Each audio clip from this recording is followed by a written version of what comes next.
There we go. You're not live yet, Lucas. I didn't get a notification. I am live. You're not live. I am. Okay. I am. Been live for 2 minutes. Have you, though? Yeah. Have you? Mm-hmm. Yeah? Yeah. Yeah? Mm-hmm. Penis.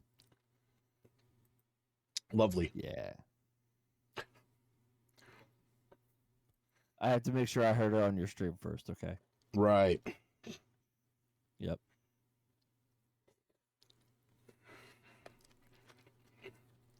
I got taco salad. Yeah, that's not the only salad. What? He's implying you like butt stuff. Mm-hmm.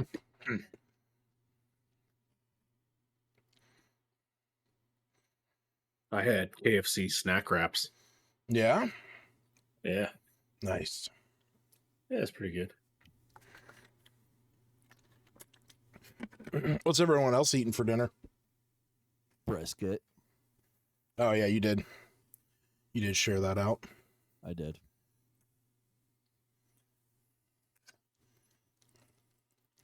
Jared, what are you eating for dinner?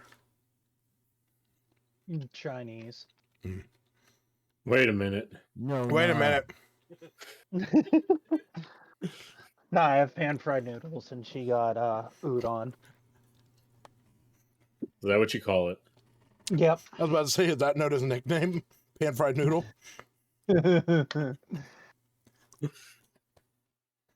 Good thing we're live on Twitch, and this can all be clipped and used against him. It's behind an ad break, probably, for most people, so... Damn it. I turned those off, actually. Every time I log in and watch your stream, it says ad time. Really? It forces one at the start, regardless if he turns it off. Oh, That's why I haven't resubbed. I didn't know that. Oh, yeah, I see that. I only have 10 subscribers. Yeah, suck it. Yeah. Yes. Yeah, I guess, shit on my face. Hey, you got to pay for that. Oh, yeah, that's premium. That's premium content. Yeah, buddy.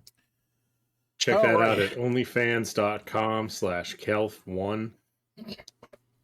Please don't go to that website. I don't know what that does. It's made me a lot of pennies. Now, why would I pay $5 to renew my sub when I can just wait for 6 days and use my Prime sub?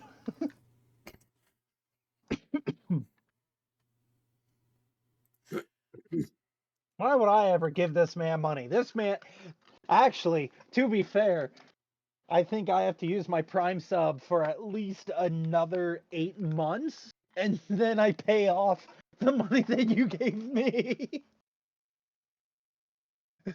Oh, yeah, there you go. Yeah, you'll make the 50 pack in 8 months. Before taxes. Before taxes.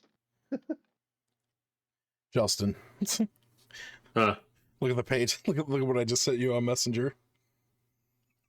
The fuck is Messenger? Whatever, Facebook.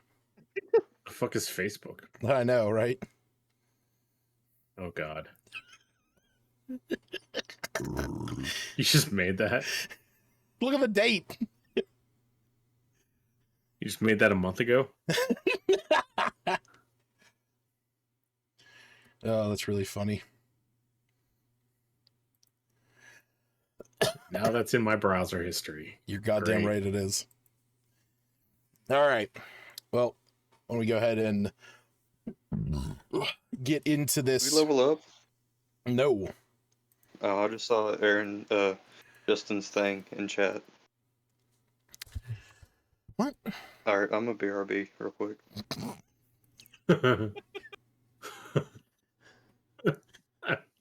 All right, let's go ahead and get started. All right, I'll be right back. My thing in chat from literally a month ago. From literally 2 weeks ago. Oh, was it 2 weeks? 2 weeks. It was the 5th. I didn't play 2 weeks ago, so I assumed it was before Yeah. that. Smith. Oh, what a you know, what a group, what a group of fun-loving guys, you know.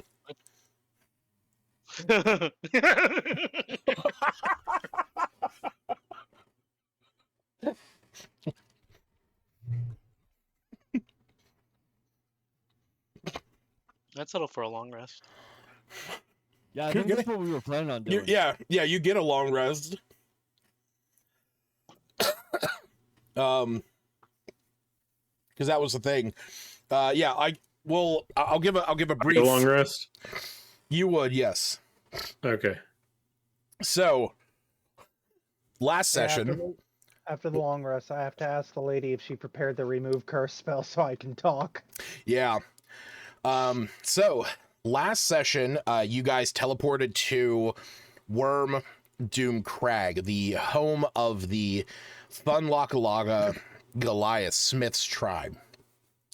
When you teleported to there, you ventured inside. On the way in, your group saw a few Chwingas playing in the bones of the dragon that sit outside of the cave system.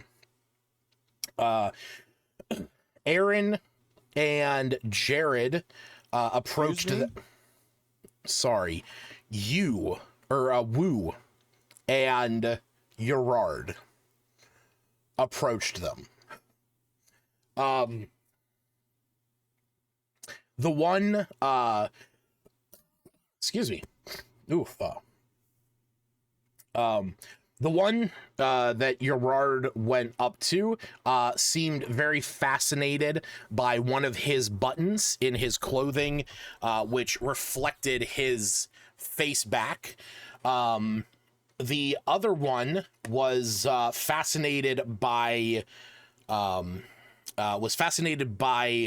Woo's beard as he moved his helmet aside and started combing his beard with a pine cone. And the third one climbed up on top of Ravenchuck's head and pulled on a few tufts of his hair, started riding him around. Hell yeah. As you went in, you were taken before excuse me, you were taken before the Goliath chieftain, whose name was Billy. whose name was Ogilai. So you were taken before Ogilai Orc Splitter Thunlockalaga, who goes by the nickname of the Old Goat. AKA Billy. No. That works. You know what? It does if it was a male. And we'll say that we'll say one of the younglings' name is Billy. And the Goat Man. No. Sorry, whose campaign is this? Mine. Oh, my bad. Yeah. It's okay. God damn it. Anyway. You guys approached Ogilai and explained the situation that you found yourselves in as she questioned Smith on his seeming return back to home. You guys explained that you were out exploring. You had gone to look for a crystal, eventually finding yourself in a large mountainside fortress ran by Duragar, and in order to save 10 towns, you attempted to kill the leader of that group, Zardarok Sunblight, but unfortunately were unable to stop the Chardolin dragon that was sent out into the Dale. So, with that information, they obviously, Ogilai allowed you all to stay there to rest your wounds, as you seemingly were a bit battered and bruised. And while you were there, Smith took you guys around to show you the home of his people. Exploring around, you found yourselves in the crawl, which was a small tunnel that was about 10 feet long, 10 to 12 feet long, in one of the rooms. Crawling through it, you guys, the crawl is meant for young upcoming Goliaths to face their fears and to become full-fledged adults. Gerard attempted this.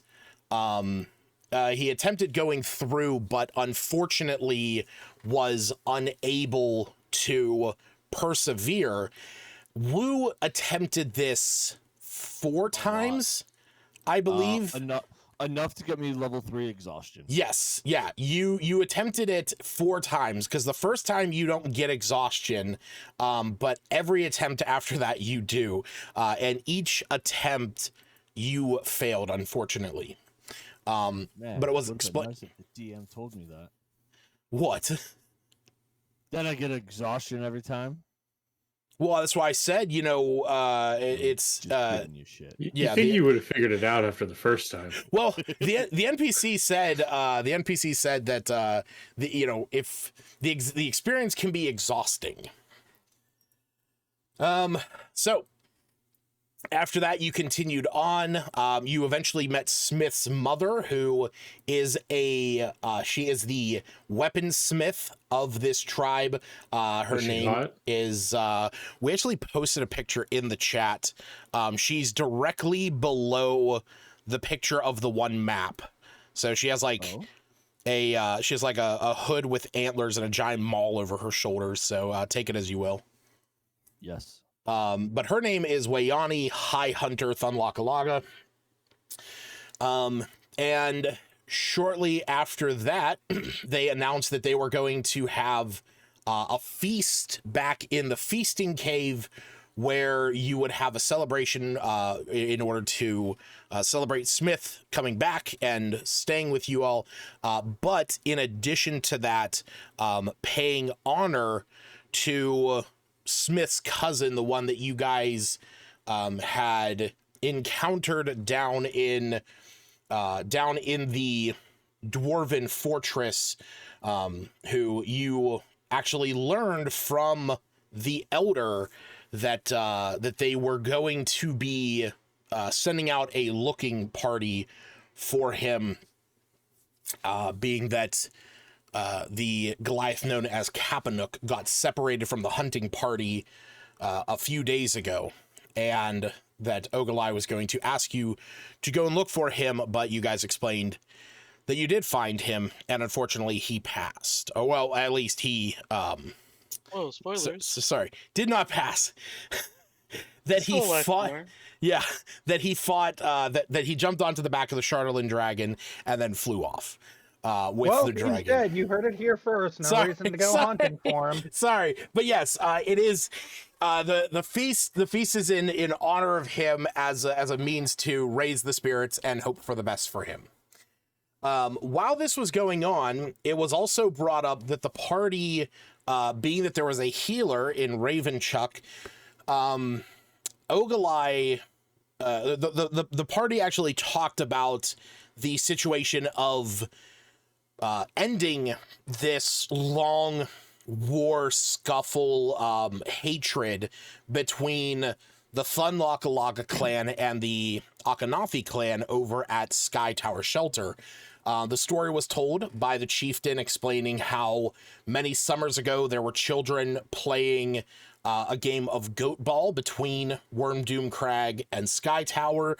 One of the children who was playing went to fetch a ball that fell, and a griffin went berserk, attacking them. The game was called off, and the griffin then hunted more children over the days, with the Wormdoom Goliaths having to kill that griffin to protect them. And the Sky Tower Shelter Goliaths are griffin tamers and raisers, so this was seen as a slight to them, so it's been war ever since. No, that sounds like propaganda from Israel. I mean, Ogilai explains that she would be willing to speak with the leader of Wormdoom Crag, of Sky Tower Shelter, to put an end to this scuffle that they've had for so long, only if the leader of their clan, Arn Akhenathi, would meet them here at Wormdoom Crag and settle it on a game of goat ball. And at one point referring to him, saying that Ogilai is not interested in offering any goodwill gesture to Arn, so if the party goes, she's not sending anything, and she referred to him as a walking stillborn. But it was also brought up that the Wormdoom Goliaths were currently caring for an injured Aarakocra who had found themselves in the hands of the Goliaths after a massive blizzard, the same one, in fact, that caused Kapanuk to get lost in. Ravenchuck offered up his services as a healer, and when the party went up to see this Aarakocra, it was revealed to be it was revealed to be Kyra, your old Aarakocra ally. ooh, Kevin Altman's character. ooh. Yeah, get to it. No, I'm kidding. That's cool. So yeah, she had gone out seeking to follow the beacon that she heard so long ago, and found herself in a blizzard, got very off course, and the Goliaths, who were out looking for Kapanuk, found her with a broken wing, took her in and had been caring for her, but they had no medicine or ways of healing her wing. But Ravenchuck was able to do that with some magic healing, so she now needs some rest. But beyond that, you guys were going to rest in the feasting hall, have an evening, and eat. And yes, Gerard did speak with the woman who traveled with you guys, who was there in the fortress. She introduced herself as where do I have her name? Valine Harple, which you guys recognize the name Harple as a family of wizards from further down south. And on top of that, Slagru was speaking with the Mind Flayer, but Gerard asked Valine about the possibility of ending his curse that is stopping him from speaking, and she said she could the next day when she's able to change her spells, as she was able to manifest her spell book to her. So that is where we're going to pick up.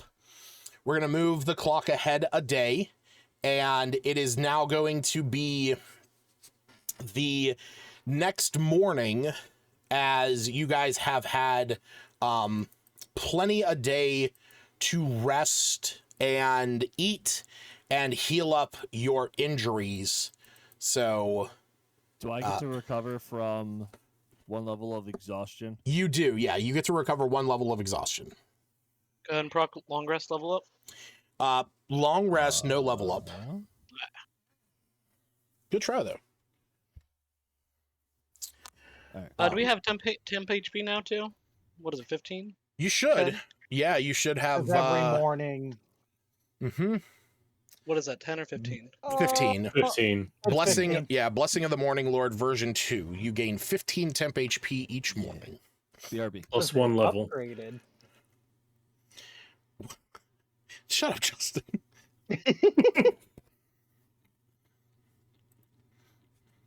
Groff is gonna get up and be kind of like a little woozy and like groaning, like, ugh, I drank too much last night. I don't even remember the last few days. See one of the Goliaths laying next to you. He says, well, we had a good arm wrestling match last night. Sorry if your shoulder hurts. My shoulder's fine. It's my mind that's foggy. I don't even remember getting here. You see the mind flare in the corner, like, licking his fingers. It's like, oh, that's crazy. You forgot stuff? Gross. Mind flare. He looks at you and says, you hear telepathically in your mind as you say that. He says, yes. Then I say back out loud. No, I wasn't addressing you. I was alerted by your presence. Yes. Well, the stench of ale and dwarf on you has alerted me enough. Oh, that's fair. Haven't had a good shower in, I don't know, 3 weeks? Sorry, that's 2 10 days and 1 day after. Yeah. That's, I know you use metric out here. Yeah. He nods and he says, the imperial calendar that my kind use stretches far beyond the comprehension of yours. Mind flater.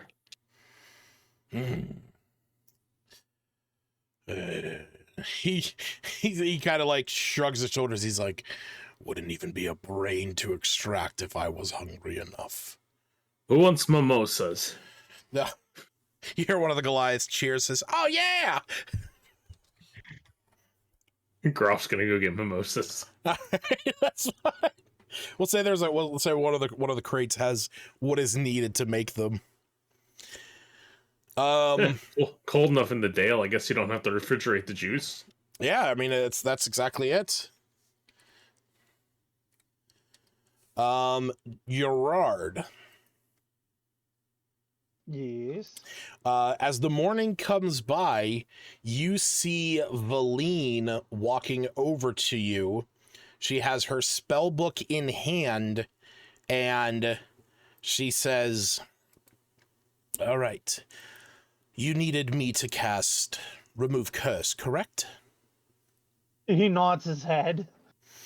You see she begins to perform these somatic movements. She murmurs under her voice. And a moment later, you feel the wood of your mouth beginning to split open, kind of like splintering as it does. And you can kind of hear like the wood cracking as it splits apart. Oh, thank God. You see, Neogiri kind of perks up and goes, oh, hey, you can talk again. Great. Oh, I'm so glad. I'll speak back to him in Sylvan going, I am so glad I can finally talk again. I can finally do stuff again. Oh. Valine walks over and she kind of pats you on the shoulder and she says in Sylvan, well, glad that I was able to help. Maybe you can help me out now. I turn to look at her slowly, as I'm sure Neogiri is surprised too, and I'll respond in Sylvan going, you speak Sylvan? You're the first that I've ran into that speaks it. I speak many a tongue, as my people, as those in my field are preferential for being able to read and understand anything that we may come across. Nice. So what is it that you need help with? Well, if you remember yesterday, I explained the situation I find myself in, looking for the caudicle.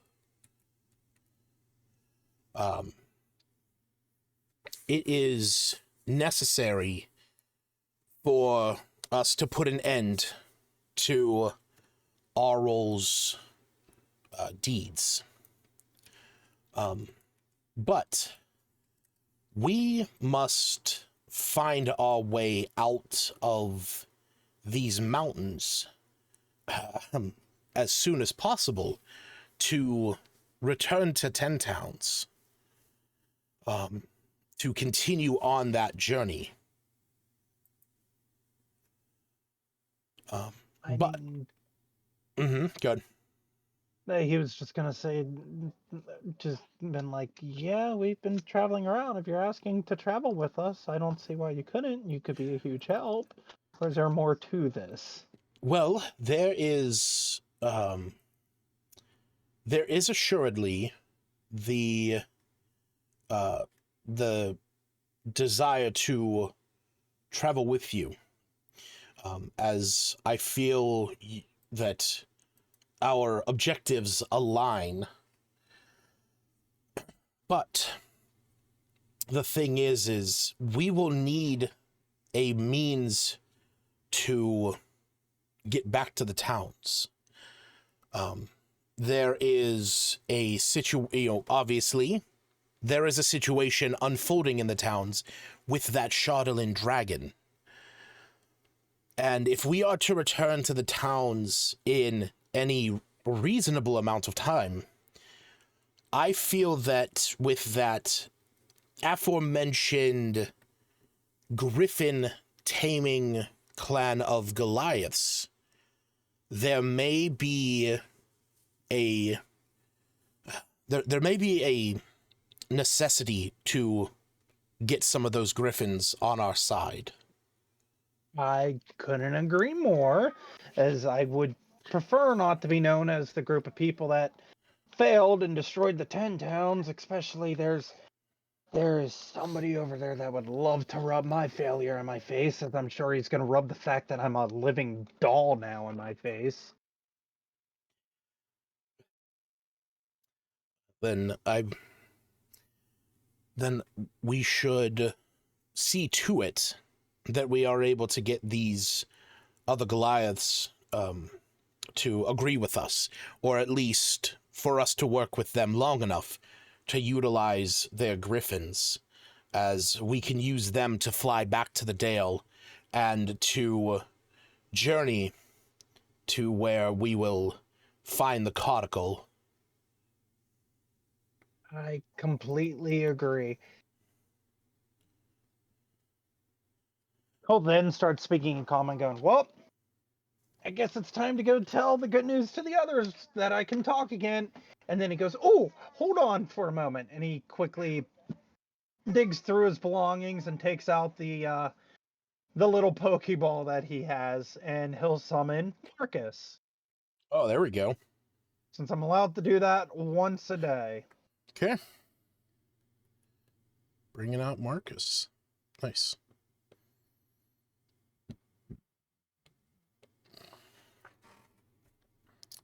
And then Right. I guess I'll do mending on Albot to fix him. Okay. And you got Albot. Right.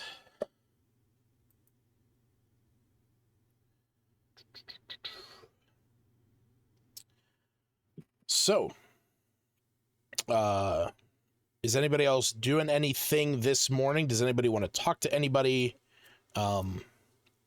before moving on? I guess I'll talk to her more about her little animal companion owl thing, or other animal companions. And basically ask her if she knows different ways on how to make them stronger, as I've been upgrading Albot with machines, and I've been more or less just using my own magical terms on my patron to go ahead and power up my own animal companions. She nods and she says, technomancy, to turn your companions into mechanical companions, would allow you to outfit them with different armors and whatnot. That is an option.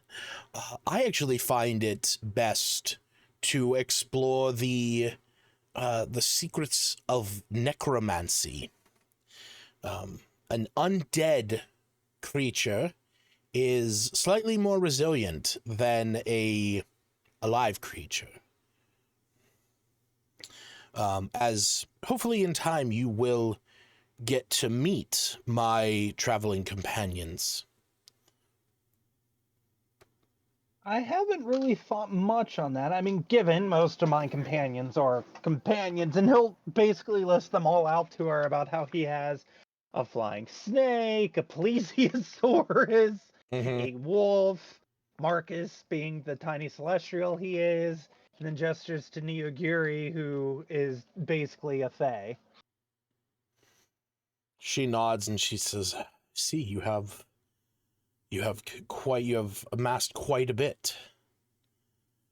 Well, Yeah, and I'm slowly gathering more. I mean, I even have a Yeti tyke somewhere in here. yeah, that is quite an interesting revelation. How is she kind of like pauses for a moment and she says, "I know a few others that that train small companions um, back in." Sorry, she says, "Back in Caer Koenig and Caer Dinaval, they train these beasts to fight one another." His eyes light up. Um, Yes, companion battles. I know of them. It's quite dangerous, if you ask me. We never go for the killing blow in the companion battles, just enough to knock them out. No, still, it is quite terrifying to watch in some cases. I have seen wizards that are able to summon small elementals to fight alongside their beasts, and some that are able to even have these companions fuse and bond, giving, for example, a dire wolf the a cloak of fire almost, having it radiate a fiery energy. Yeah, I know somebody that could do that. As he's thinking back on the champion of the companion battle league that he wants to beat their ass. Well, there should be time enough for us to visit that once the Dale is back in normal state. But if we are to get to that point, I feel we should move on back to the Dale, back to 10 Towns.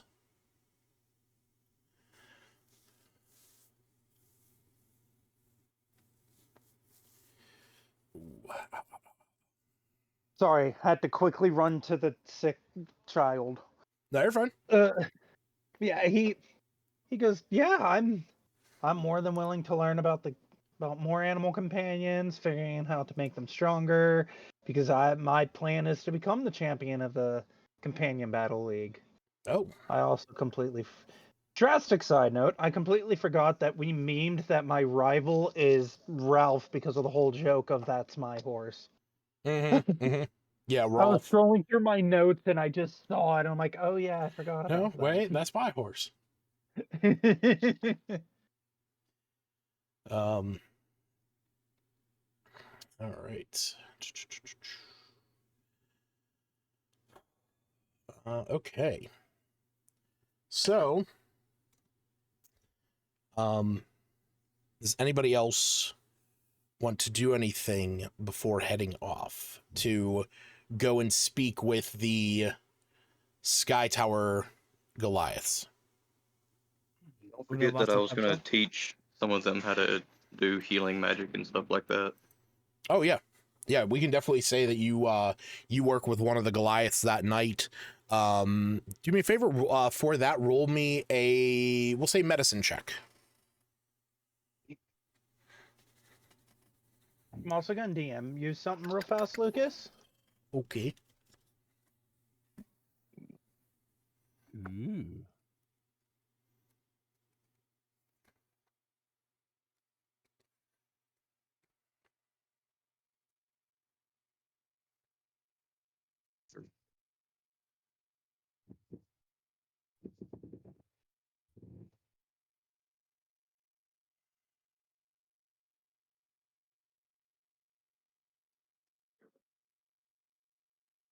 it's less of demanding, more of flavor to explain. Oh, sure. Yeah, totally. Yeah, two of you can discuss some of these things. We'll say maybe you have that conversation that night, where Okay. she kind of explains a little bit about her her preferential magic school. Because that'll greatly explain why I have undying servitude as a Yeah. feat. Yeah, she kind of explains, that while there are means to keep animals, more resilient, or to make them stronger while alive, there is better ways to do it once they are undead. So I gotta scroll through my manage extras and see if there's skeletal animals that you would let me use. I don't know if there are. It's a good Can I question. attempt one more time before we head out? Yeah, Sure. get that other level of exhaustion. Sure. Would I Everard's get a gonna level of exhaustion even though it's the next day? It's the next day, so you're not going to get it on the first one. Right. Everard would try it too, just since he can now talk again. Sure. All right. What are we doing? So there's a place over in this cave. We'll kind of move over there. Where's my pen not working? The fuck? So judging Is by it a quick red? Google search, there is not. There you can only just have the base skeleton stat block, which makes me very upset.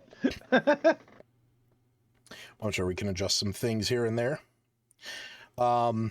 So yes, over in this other room, there is a place that is called the Crawl. The floor of this 15-foot high cavern bulges in the middle, with a 5-foot diameter hole on either end of the uprised part.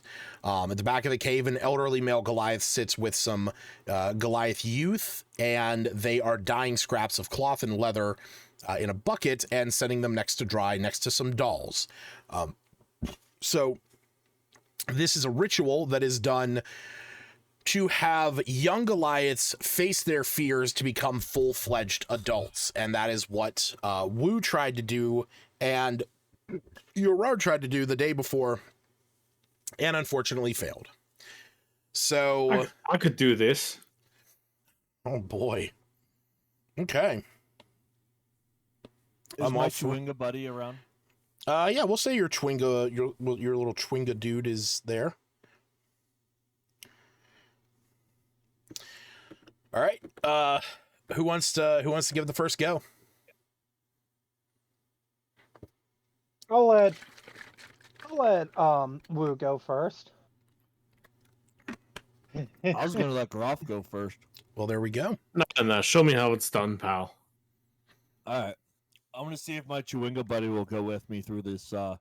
He will not. This is something you have to face on your own. Damn it. As you see, he jumps off and scurries away from it. I will give my little Chewinga buddy like a dart just to hold on to until I get back. Okay.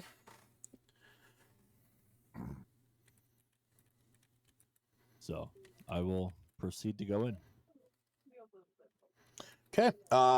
So I'll do more of the explanation or the whole scene when Groff goes through. But go ahead and make your Constitution and Charisma saving throws.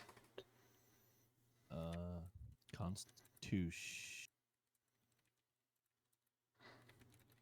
And you said wisdom? No, Charisma and Constitution. Oh.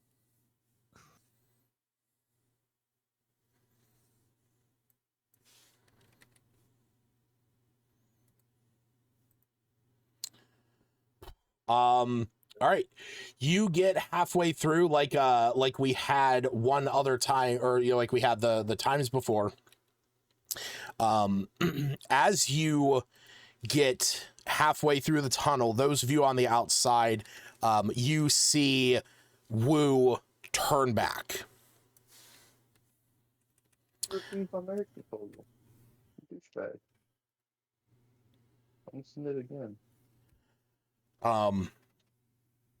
the fuck did he go? Yeah, where did Groff go? Groff went up north. Yeah, I see that now. Oh, shoot. He's probably playing a game with his controller. I am. He's There you playing Vampire Survivors, aren't you? I am. That's fine. All right, well, Gruff, you watch as Wu starts to crawl down into this hole, gets about halfway, and then crawls back out. And you can see he's a little shook up. Oh, did the little hole scare the big man? I'll let you try this time. All right, let's do this. Okay.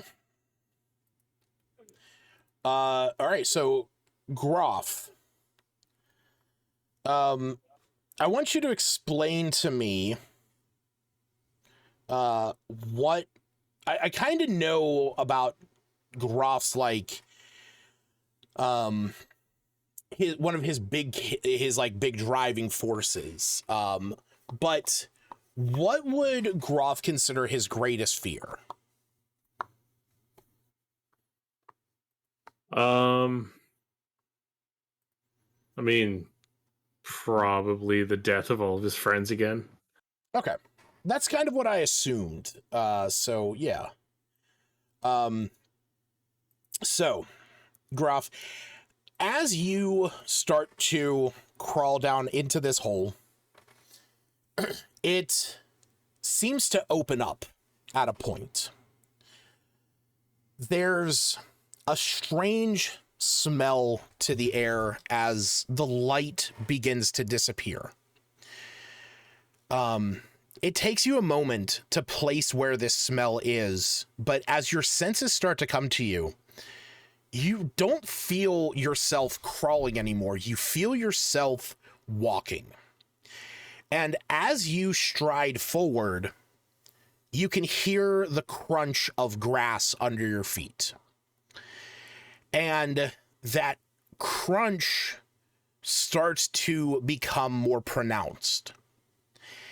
And it's at that point you look down and you see that this is not the crunch of grass. There are now bones strewn through the grass.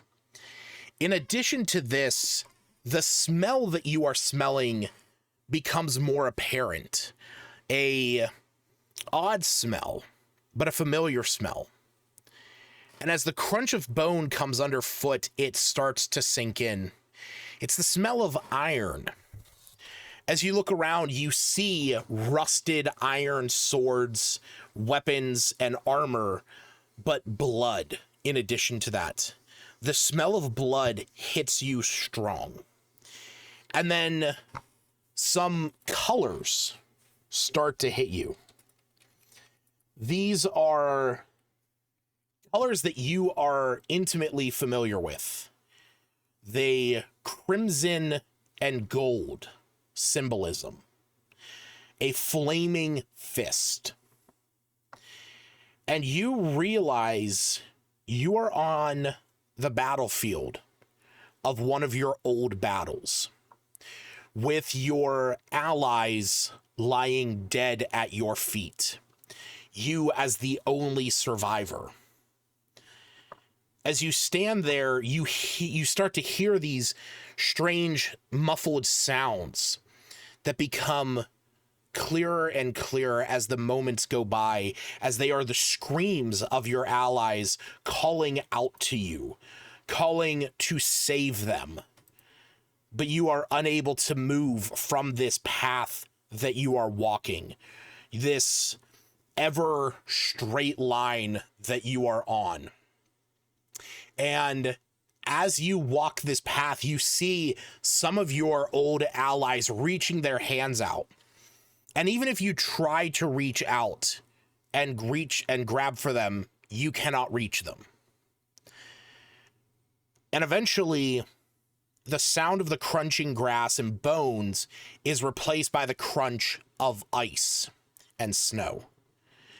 And you realize the temperature has dropped significantly. The sky is dark with a bit of a navy hue to it. There's a light coming from the sky, an aurora, being cast upon the evening as stars alight the sky above you. Frost and frigidness hit your skin as you walk past the body of young Gerard. You see I said Neogiri. my friends. God damn it. You see Neogiri lying dead in the snow next to him, with his other companions strewn about. You see Smith and Wu lying on either side of you, their throats slit by massive claws and their chest cavities ripped open. Ahead, you see Slagru with his skull cracked open, his brain missing from the cavity.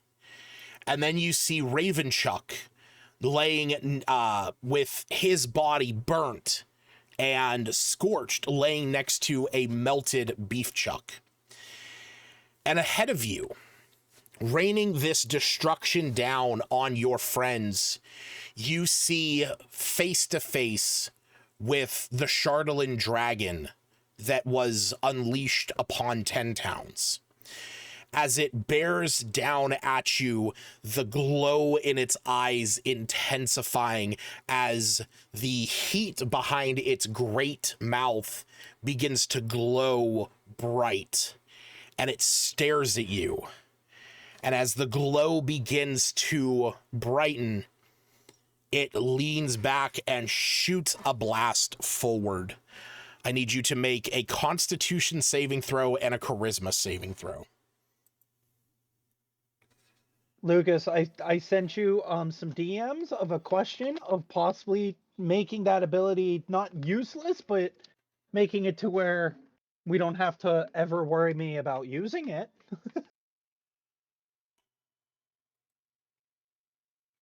Yeah, basically the only difference between The only difference is between that and a normal one is some of the resistances. it's the vulnerabilities. That's it. It's vulnerable to bludgeoning, immune to poison, and immune to exhaustion and poison, which that's basically a similar thing. So that's why I was asking if you're okay with that, and I'll just like I said, that's what that ability has become. The Undying Servitude has become an animal companion that's not tied to the Pokeball or anything. Is that a spell or is that an ability? It's an ability. It's under features and traits. I can cast Animate Dead without expending a spell slot. Oh, that's right. That's your Eldritch Invocation. Okay, yeah. I'm totally fine with that. Yeah. I'm so totally fine with you. It'll just be like every morning, since Animate Dead's only good for 24 hours, we can just argue every morning. Sure. I will recast it or reconstruct it. Yeah. If you're okay with that. Yeah, I have no problem with that whatsoever. Yeah, slight reflavoring is perfectly fine with me. Sweet. In that case, Erard is... I'll do it after the tunnel. Whenever Erard comes back from the tunnel, he's going to be essentially making his new animal companion. Yeah, we'll see if that works. And then, do you want me to add on the undead fortitude to it, or just blatantly ignore it since he's technically a skeleton? We'll do, if you're doing the skeleton, it's the same one as that. If you're doing zombified, then it'll have undead fortitude. Nah, I'm fine with the skeleton one, because as long as, since we flavored it, since I can resummon it daily, we can do that. Totally. Yep, that works for me. All right, Gruff, thank you. As you walk forwards towards this great Chardelin dragon, the blast hits you. You feel your skin peeling off. You can feel your bones burning. And as with every step you want to take forward, you can feel yourself being pushed backwards. You hear the groans and cries of your friends. You watch in reverse as Smith and as Ravenchuck's body is hit by the same blast you are in, and as it goes in reverse, he's calling out to you for help. You see Slagru having his head ripped open by the Mind Flayer. You watch in reverse as his brain is put back into his body. You watch as two giant claws from the Chardelin dragon rake across Smith and Wu's chests, ripping them open and leading to their deaths. And you watch as Urard, one of the feet of the Chardelin dragon, lifts up, revealing him being crushed underneath. All of this playing in reverse as you're being pushed backwards along the path that you are on, and having to replay through this as you watch all of your old companions in the Flaming Fists be killed on the battlefield, with you unable to help them. And eventually, everything goes dark. The pain is no longer there, and you now feel yourself dragging your knees across cold stone. As you move your way through this tunnel, you find yourself returning on the same side that you entered. Unfortunately, you did not succeed. Yeah, I thought you were going to show me how this was done, Groff. Listen, I wasn't prepared for Empire Strikes Back over here. What's Empire Strikes Back? It's a novel, very popular in the city. True. Made by Jorge Luciano. That's racist. I went two different races. Okay, well, I guess it's my turn to dive in. All right. Since we had an experience from last time, but you are you have a little bit of insight from talking with Valine. Go ahead and make the con and charisma save. Okay. Constitution saving throw is a solid 8. Wisdom saving throw is a 23. So you push on through. You get about halfway, and in your mind, you watch as all of your companions around you begin to die the same deaths that they did before. You watch as Neogiri dies, Azure, Abby, Albot, Chris, Marcus, and Ulfer. But something does... Oh, you did a wisdom save. Oh, was it not supposed to be wisdom? You said constitution and what else? It's constitution and charisma, but that would just bump it up to a 24. That's +8, so yeah, it's a 24. So, but you notice something as they are dying, and that is that their bones are collecting on the ground. And from that collection, you can see the outline of a great horned owl that appears to be staring at you from... I like the way that you're flavoring this up. From the ground. You can see that it's staring at you, almost as if it is calling out to you. But as you try to push forward, as you try to connect with this, you try to understand this connection, you feel as if Calyryx's spirit is trying to embolden you, but your own bodily limitations start to cause you to slip. And Gross. as you step forward to these bones on the ground, you feel yourself moving backwards away from it.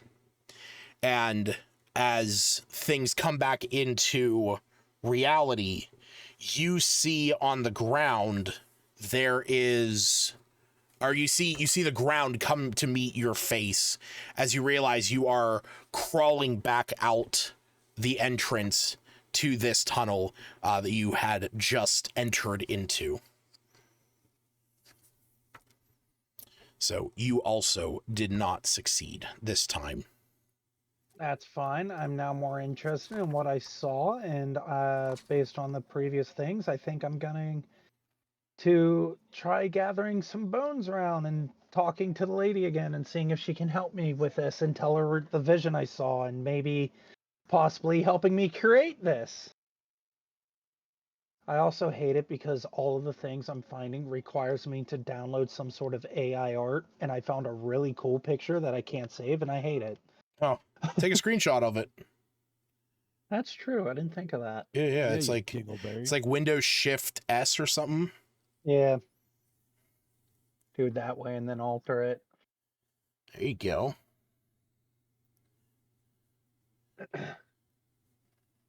Regardless, I'll be talking to her and creating what I messaged you, and as soon as I get this picture to work, we'll go from there.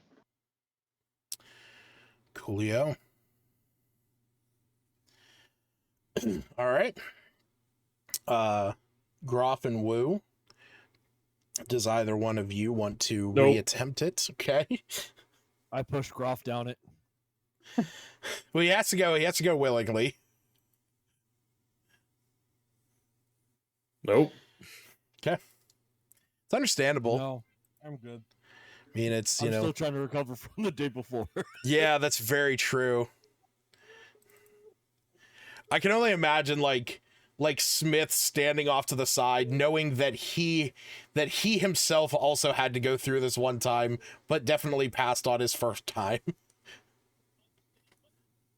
It's like, oh, you boys.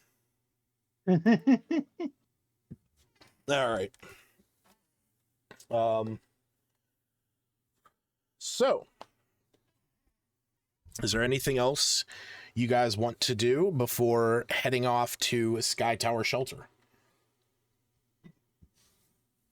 Yes, I want to go ahead and make the construct. And Okay. here is the picture that I found. Oh, that's sick. That's why I'm like, I really like this. Yeah, that's pretty sick. I'll give you that. We're gonna post that over in. Oh, okay. Hold on. Yeah, wait. Give me like 2 seconds to read something, and then I will be. Give me 2 seconds to read something. Are you quickly reading to see if it's going to violate any copyright? No, not that at all. Because it was AI generated, so. Nope. That is not what I need to know at all.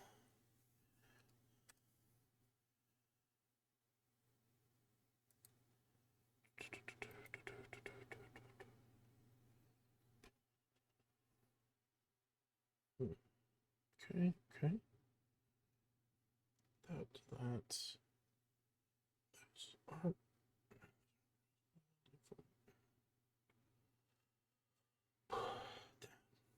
Okay. Oh, shit.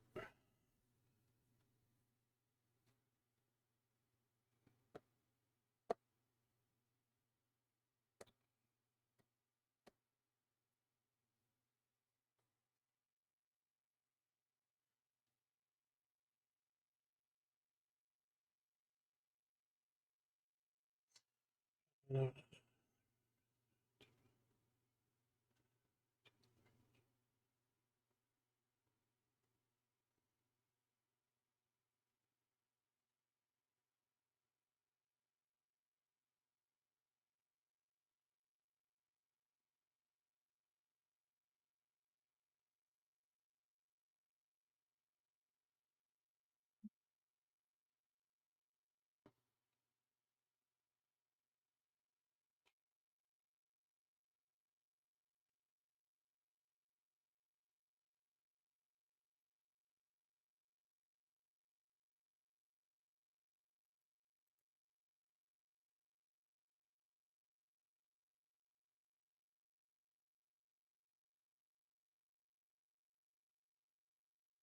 Okay.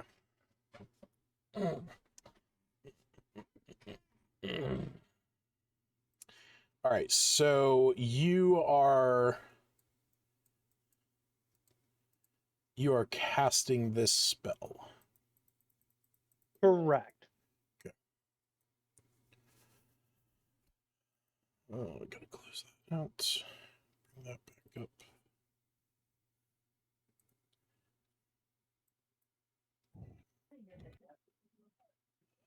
Because I know it does say medium or small, but we were going to flavor it and we work it to Sure. be exclusively only one thing that way, if you allow it.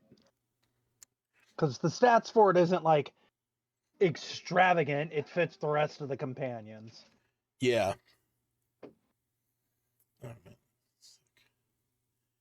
Okay, so we'll say that you head over, you sit next to Valine, and do you tell her about what you saw while you were on the crawl? I won't tell her everything, I'll just tell her that I had a brief vision of bones collecting together to almost look like an animal or something, and it reminded me of what she went ahead and said, and how I just couldn't muster up the power to do it in the vision, and wanted to know her take on it, or if she could help me make the vision come to reality. She'll nod and she'll say, well then, follow me outside. I'm about to call forth my companion, in fact. Do you follow her outside? I'll do so. Okay. Yeah. So, as you follow her outside, the icy wind kind of catching on the air, you see she begins to murmur something to herself as she looks into her spell book, and you see these symbols kind of moving in it, these strange arcane symbols. Off in the distance, as she is doing this, you can see on one of the mountainsides a goat just kind of, walking along one of the edges, as goats do along the sides of mountains. And you see at one point a bit of the rock falls from under its foot.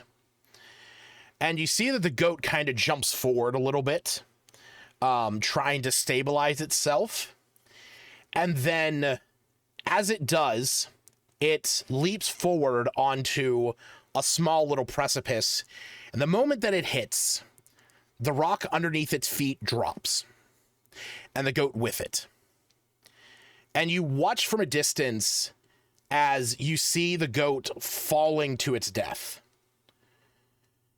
And a moment later, from a dark wisp forming in the air, you see a shadowy figure move down towards where this goat has fallen. And Valine looks over to you, and she says, "Have you ever heard of the Strix?" I'll shake my head no. She kind of pauses and she says, "They are known as witch owls. They are seen often as bad omens. But while they may bring poor luck to others, to the ones that they are allied with, they often bring extremely good luck." And as she is saying this, you see a figure, a shape, a winged shape rise up in front of the pathway leading up to Wormdoom Crag, as this medium-sized owl, this fairly large owl compared to other owls, bringing up with it the corpse of this goat. I'm going to put the image in chat of what you are seeing. It is an owl that has piercing yellow eyes and kind of a white and black plumage. And you see that from the body of the goat, it begins to bite into its flesh and begins to eat the meat and suckle the blood. And she says, "This is my companion. I wish to meet yours."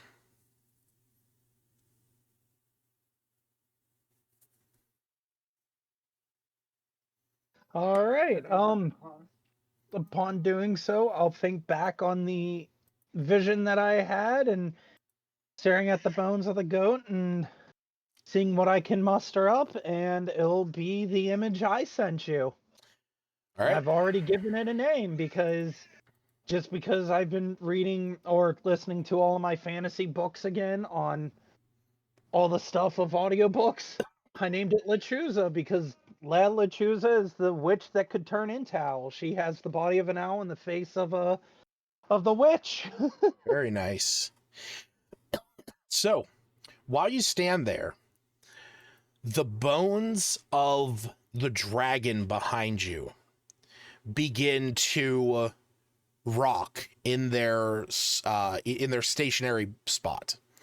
And as they do, some of them begin to crumble and they form into different shapes as the bit of a tail of this draconic skeleton form into your owl companion, your giant skeletal owl.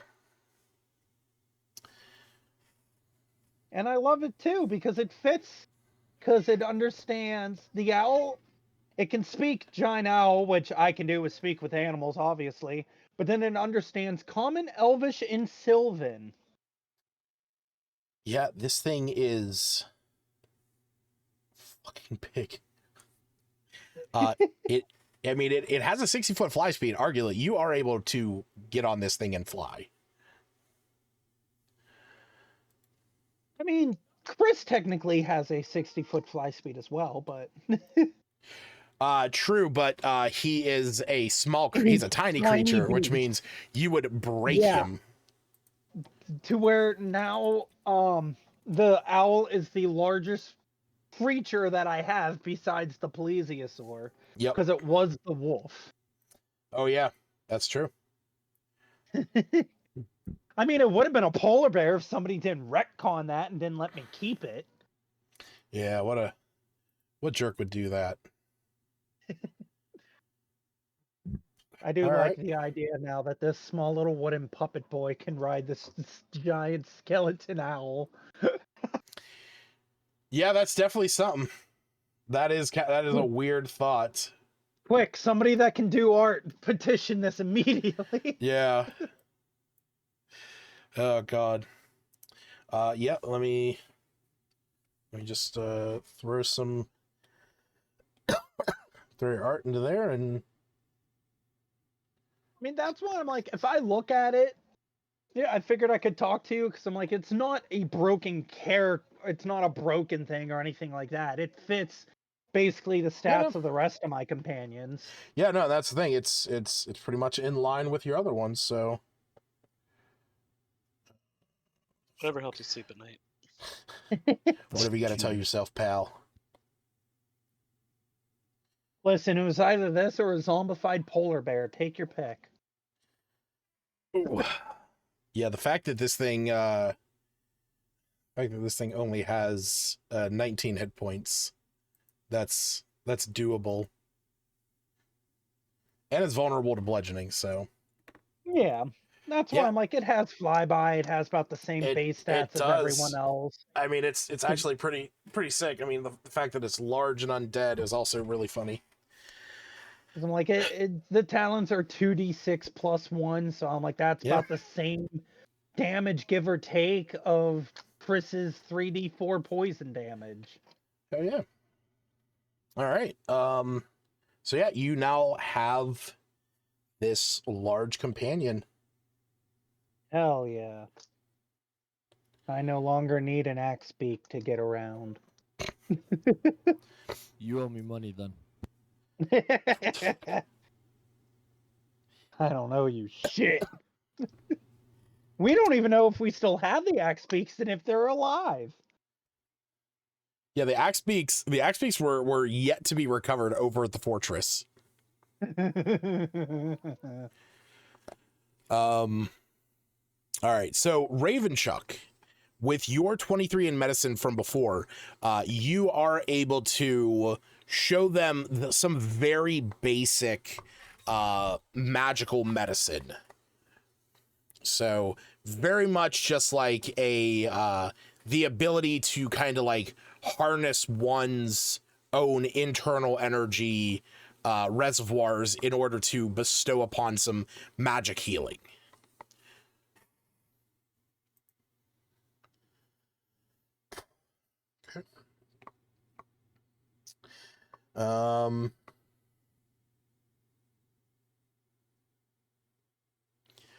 All right.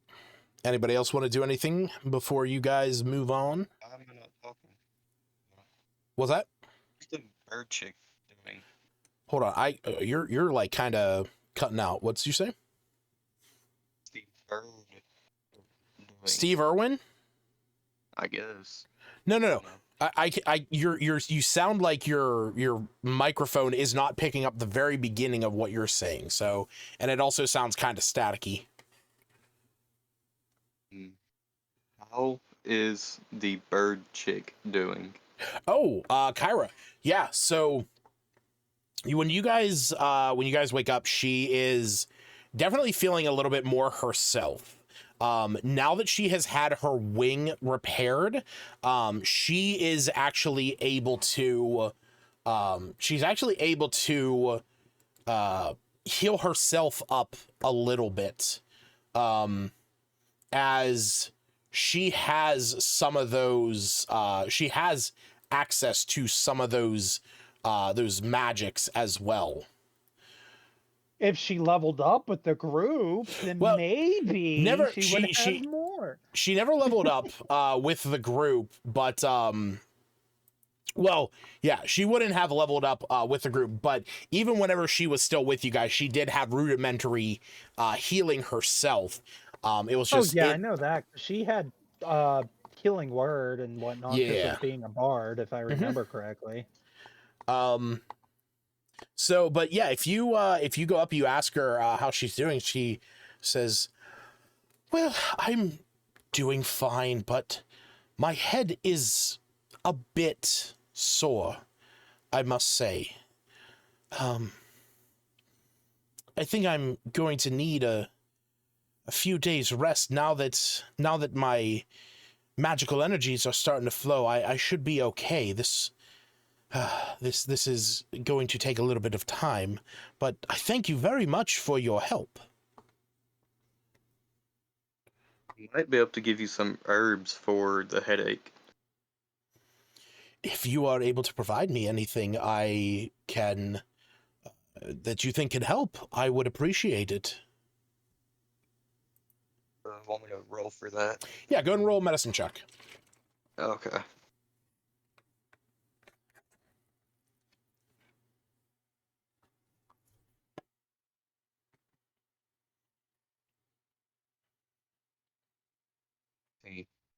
Yeah, we'll say that you're able to muster up some components to put together a minor kind of like not a, I don't want to say sedative, but you know, something to kind of take the edge off, like a pain reliever.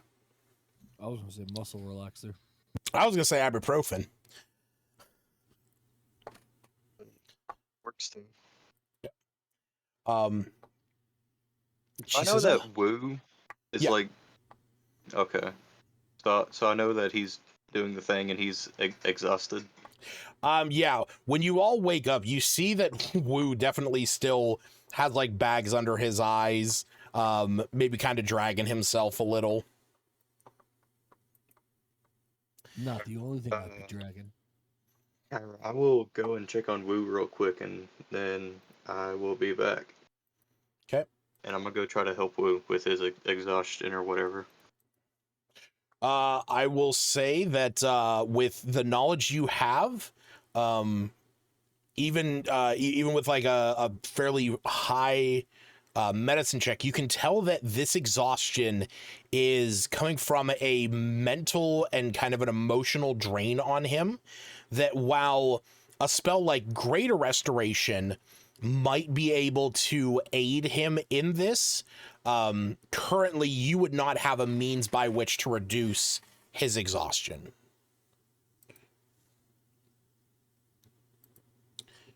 I think he was already gone by the time I started speaking. I'm right here. Oh, thank God.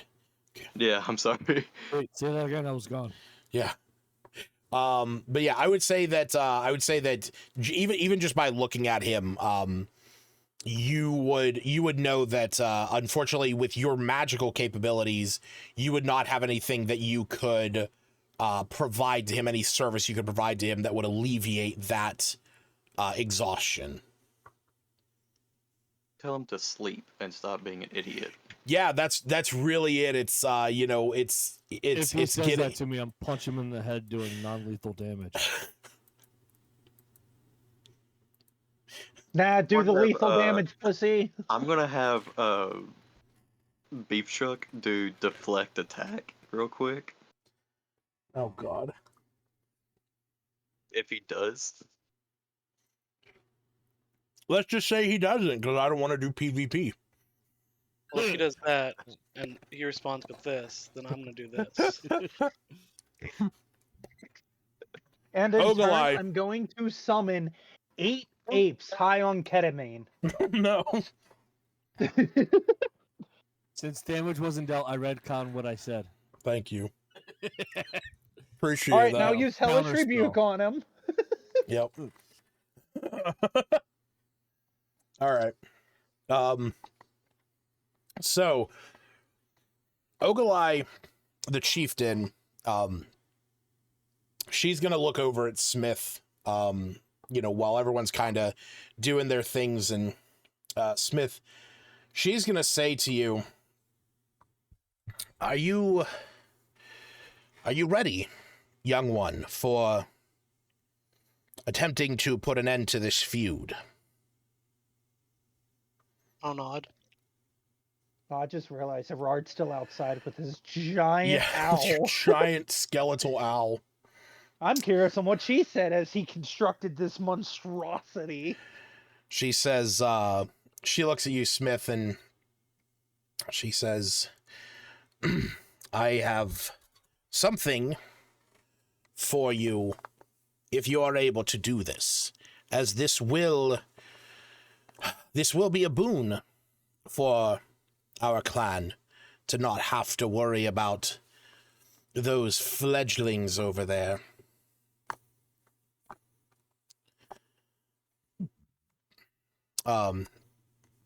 She says, when you return, we can discuss it further. Okay. All right. Well, So- one last thing. Anything you think I should know or need to know? Like, in regards to this whole situation? Could you tell me everything there is to the story as to why the... And any advice you can give to me to, going forward with reaching out to the tribe? So are you asking more? Are you asking her more if she has any insight to help broker this deal? Yeah, let's go with that. She thinks a moment, and as she does, she says, She kind of like looks left and right.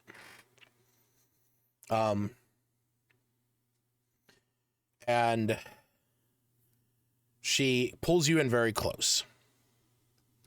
And she says, "Know this, young one. 'Twas not just some child that was wounded by that griffin that day." As she gestures to the scars on her face, she says, "Unless they are willing to meet me on the goat ball course, I will not forgive them for what they did to me." As she then leans back. I thought she agreed to a middle ground if we healed Kyra. Oh, she is willing to speak, but to put an end to this, she wants the goat ball. Like what is she hoping? Like, what is this goat ball? Is this just a game? Yeah, it's so Smith knows what Smith would know what goat ball is. Basically, it is a game that is played over on the goat ball Gesundheit, over on the goat ball court, which is basically an arena made up of these stone pillars. And the way that it works is you have two different teams that stand on the pillars. And then the goal is to be the first team to have all of their players, the goal is to have to be the one still on the pillars at the end of the game. So the first team to fully fall off the pillars is the loser. And you have a ball made of goat hide that can be used to throw at one another. So it's kind of like dodgeball on stone pillars, but you're also able to jump from pillar to pillar and pass the ball to like one another. I have a whole set of rules for it and a map built for this. Does it matter who wins or loses? It's just the sake of playing the game together? Is it like a to seal the deal type of deal? I will say based on what you can see in her eyes, she knows, like she feels that she would win. But I don't think I'm gonna say, based on the way that that Ogilai's kind of holding herself, it doesn't matter who wins or loses. All that matters is that it happened. And that's because she knows that Arn Akhenathi, the leader of the Sky Tower Goliaths, will never agree to this. So it is more about getting him to own up and fess up and to be the one to, put forth that, break down that barrier first and meet on the goat ball court. At our place, basically, right? Yes. Yeah.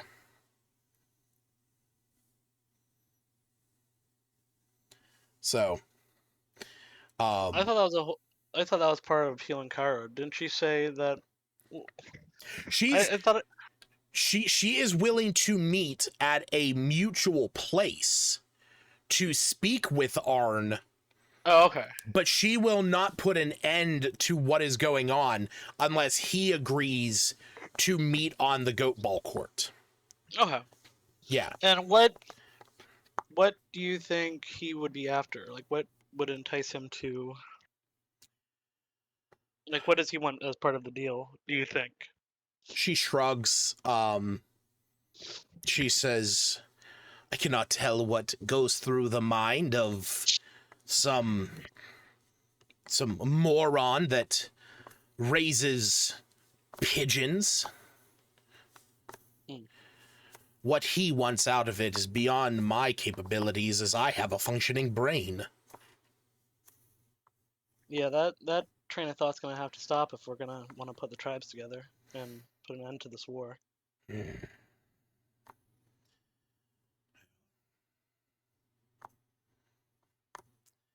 me a favor, roll me a persuasion check. With all due respect, chieftain. Ooh, I got Don't be a +0. bitch. Oh, nat 20! Not 20!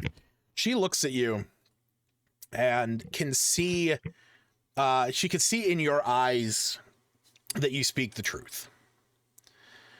And she says, maybe you are right. For too long I have spat upon their ground. If we are to put an end to this, I must put that aside. There is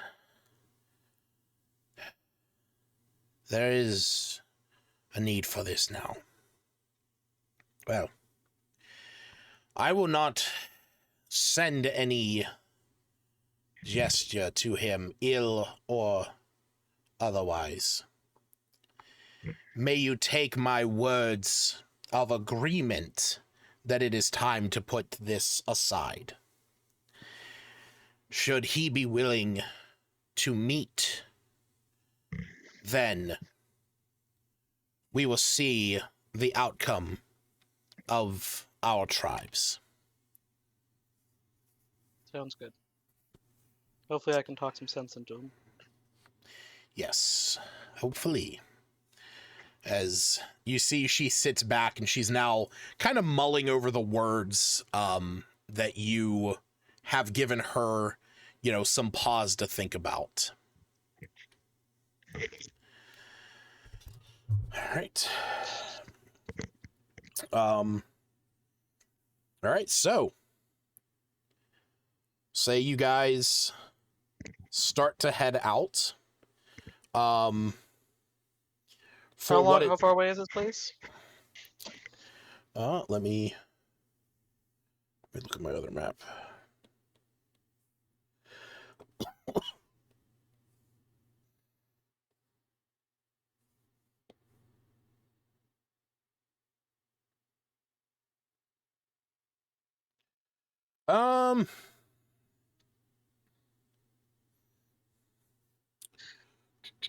Gotta zoom tight.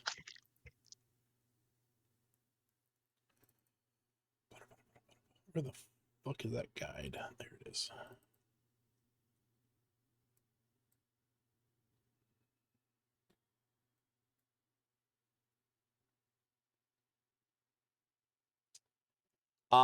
It is about 5 miles.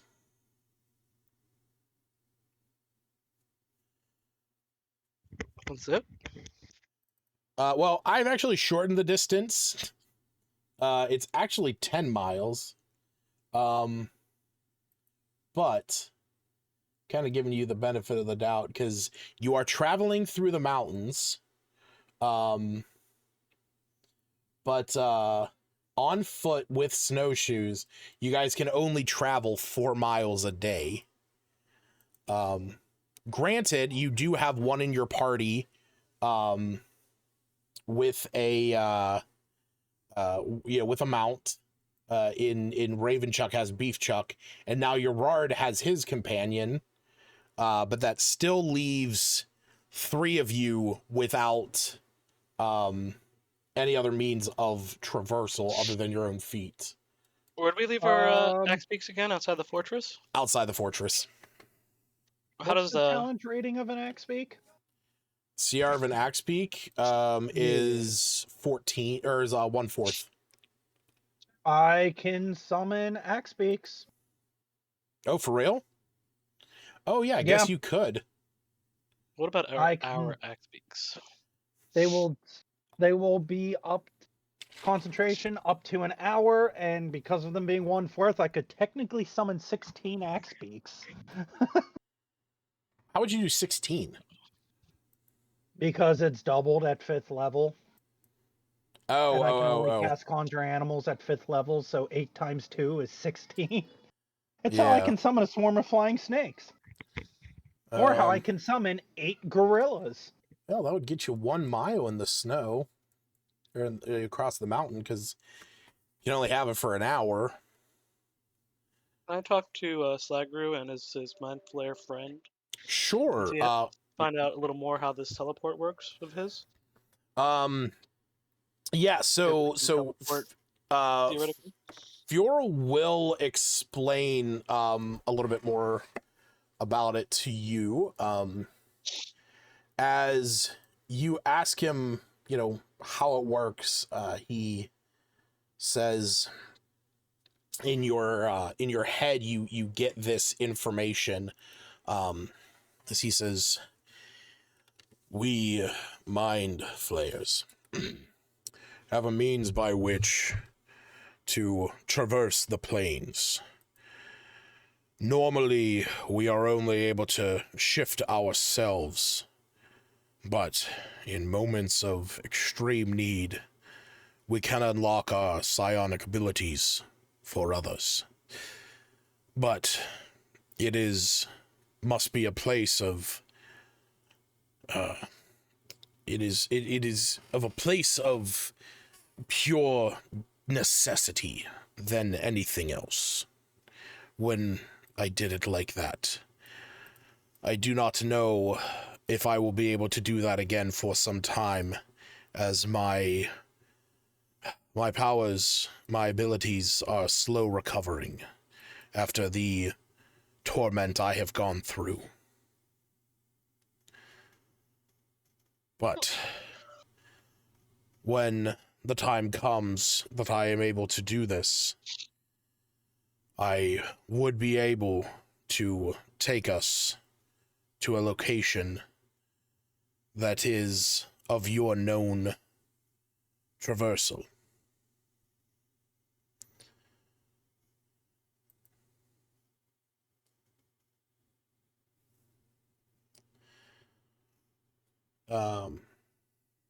Yeah, because he normally wouldn't be able to cast plane shift, and it is normally only on himself, which is once a day.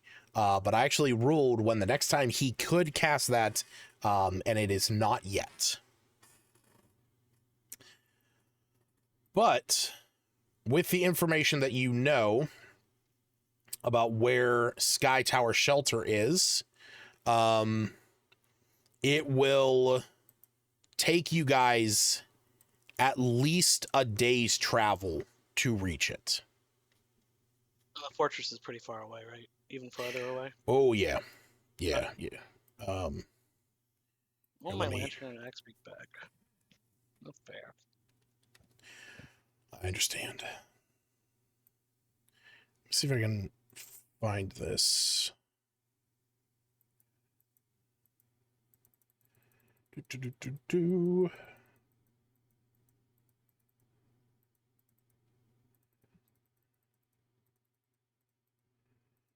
on, damn it. I know where this fucking map is. I don't know why it's fucking hard to find every time.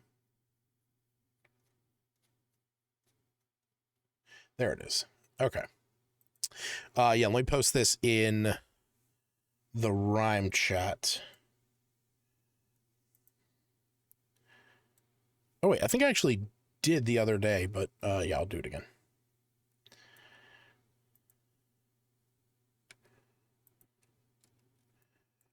Okay.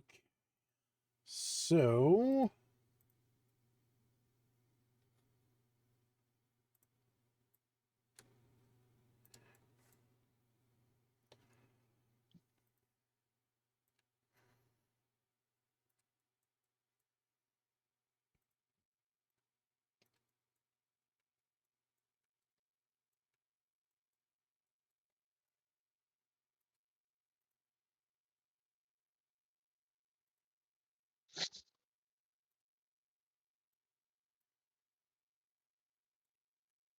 okay, I'm gonna put this over in the Rime chat there.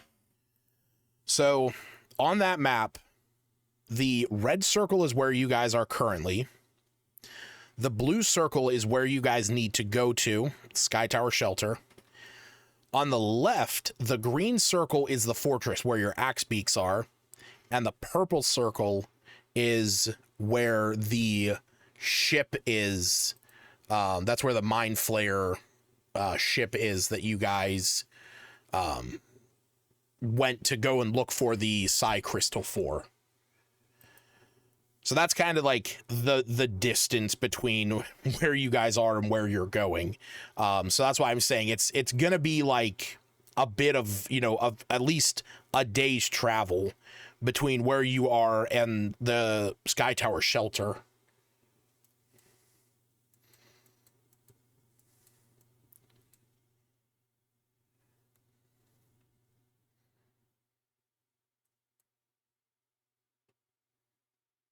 All right, let's do it.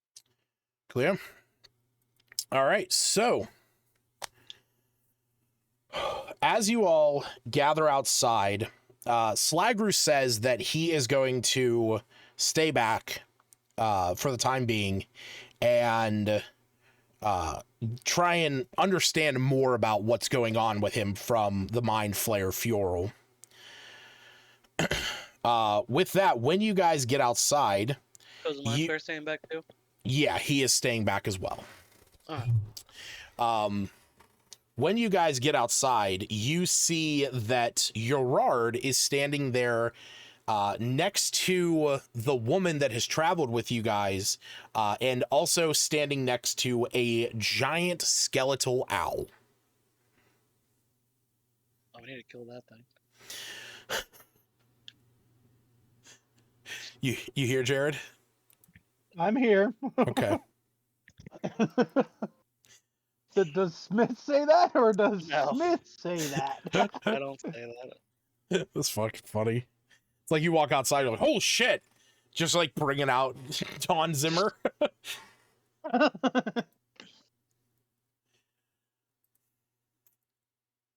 Alrighty then. So, we will start the travel over to the mountain. Cool. So, it's gonna be a day's travel through the mountains, but you guys have done worse travel before. If it would help and make it speed up just by a hair, I can summon those axe beaks. You can if you want. Right? That would speed things up a little bit. You'd be able to do it twice, but keep in mind that would be, It would be both of my spell slots. That's why I'm like, I could at least speed it up for an hour. Mm-hmm. Seems like a waste. Add a game. Metagaming. Well, that's up to... I mean, hey, that also depends on if you think he's gonna need spell slots when you guys get over to Sky Tower Shelter. That's why I'm like, I can at least speed it up by one. So yeah, okay. I'll expend the one spell slot. Is Wizard Lady coming with us? No, she is going to stay back. Okay. As she needs to recover some of her own abilities as well. All right, so you guys mount the axe beaks that were summoned for you and begin to travel across the mountains. As you do... Do I remember what's his name from the other Goliath from the other tribe? Let me pull up that information. First thing I'm gonna do when I get there is ask for him, basically.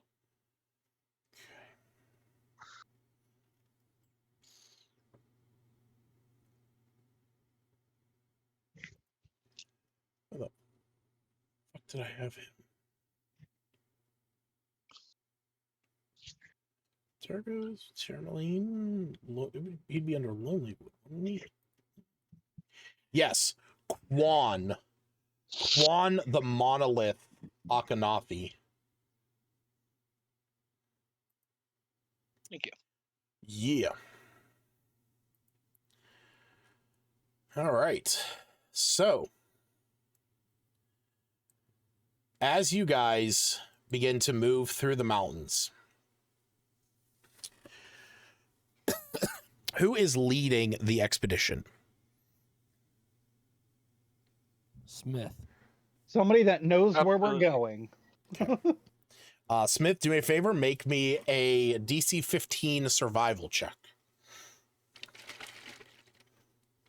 Advantage, inspiration? I mean, do you have inspiration? Yeah, I got a nat 20 earlier. Oh yeah, then yes, you can. Womp womp. Okay.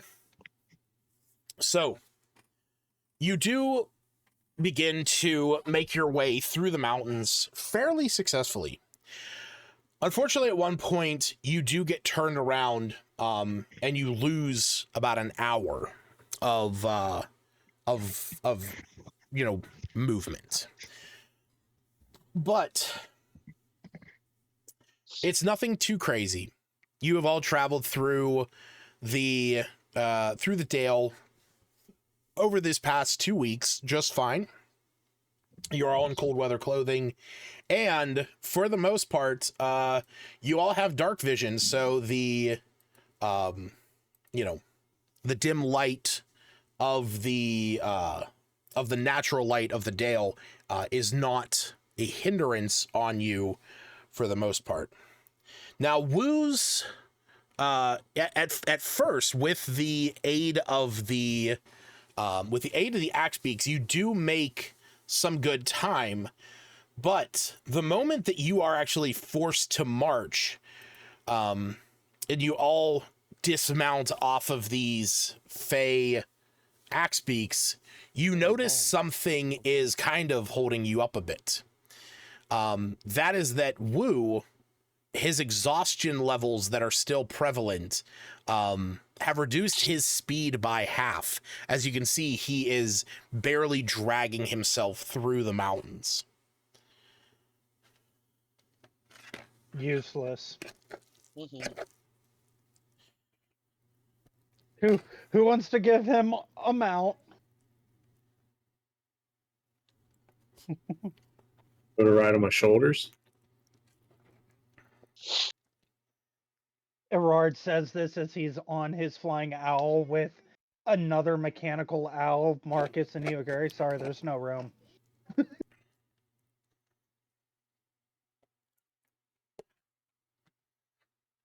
Is Aaron even here? I don't know. Oh. No.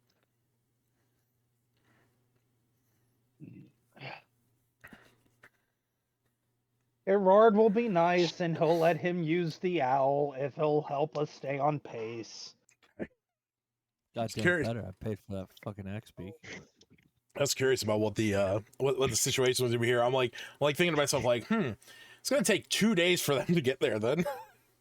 Hold on, let me see here. Can I argue that the owl just picks him up with the talons and he'll take reduced damage from the talon attack? Or Well, hold on. I mean, arguably he does have a 13 in strength. That would put his carrying capacity, it's like 14 times 15 or 13 times 15. I have no idea how. Yeah, to that's determine it's your strength score times 15. So technically your well, I guess you also have your own weight. Yeah. So you're carrying, yeah, okay. So yes, without Urard on there, he would be able to fly with him on his back. Okay, Everard will jump off and trudge this snow. If Wu wasn't carrying like 140 some pounds of equipment, be a different story. Yeah. You gotta drop off all your equipment, lose all the jerky. And I still don't think that's everything that I've added. I think there's still more shit. I think there is. I've just He's given up. exhausted and incapacitated with all of the Why do I weight. have 2 things of rope? I don't know. I don't know either. One for function and one for fun. There you go. I guess.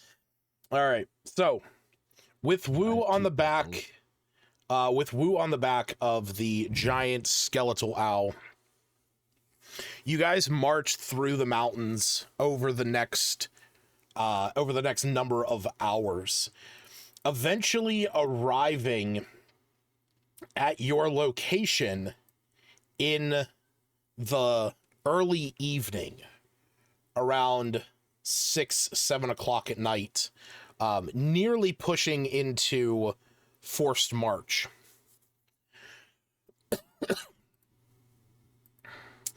Let me set your character tokens on the map here.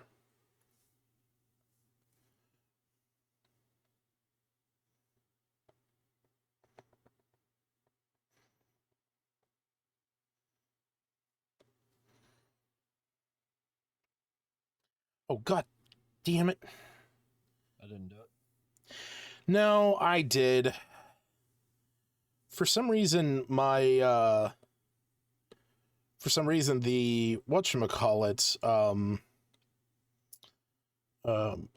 the map that I have, the size of it adjusted, causing everything to, causing like all the squares to adjust and all my tokens to like shift into different places. That was really funny, but also annoying. All right.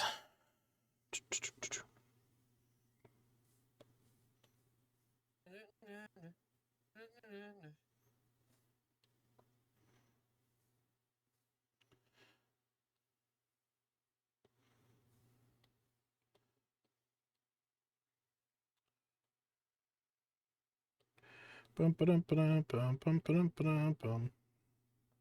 Fuck is this? The Wizard of Oz now? Yeah, bitch.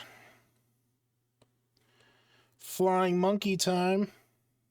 Do you know there's a gun in the Wizard of Oz? Yes, in the original one, yeah. The Tin Man had it. It's in one scene.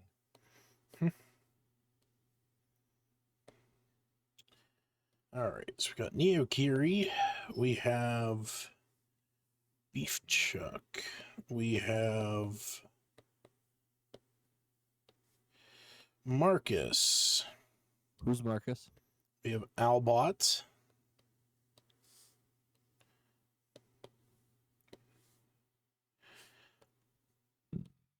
the skeletal giant owl. Jesus Christ. Yes, Marcel. You're welcome. It's so obnoxiously big. That's the thing.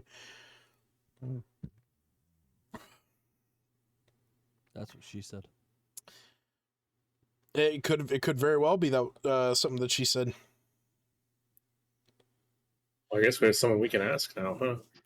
Not any of us. Yeah. All right. I kind of wonder if she's listening because normally she does. I got three viewers at the moment. And gonna say, if she tomorrow, was Aaron is single. If she was listening, she already knows. We've seen pictures of your dick, Aaron. We've already established this. Yeah, good thing you got that Samsung phone with 100 times zoom. Yeah, Hell yeah. you'll need that. I had to zoom in on my phone, then use Nona's Samsung phone to take a picture and zoom in again. Ah, Hey, at least it worked once for you. All right. That's all that's that what- matters. that's what the three of us got going anyway. So, so I'm gonna say, Smith, as you are leading your group of, as you're leading your allies up this mountain, you quickly realize that you are entering into an area that you have never really explored around here before. Your clan oftentimes spends more, obviously spends a lot of their times exploring and hunting, but often giving a wide berth to where Sky Tower Shelter is so that you do not come into contact with the Akhenathi tribe. But now you are taking the direct path leading up to their leading up to their cave complex.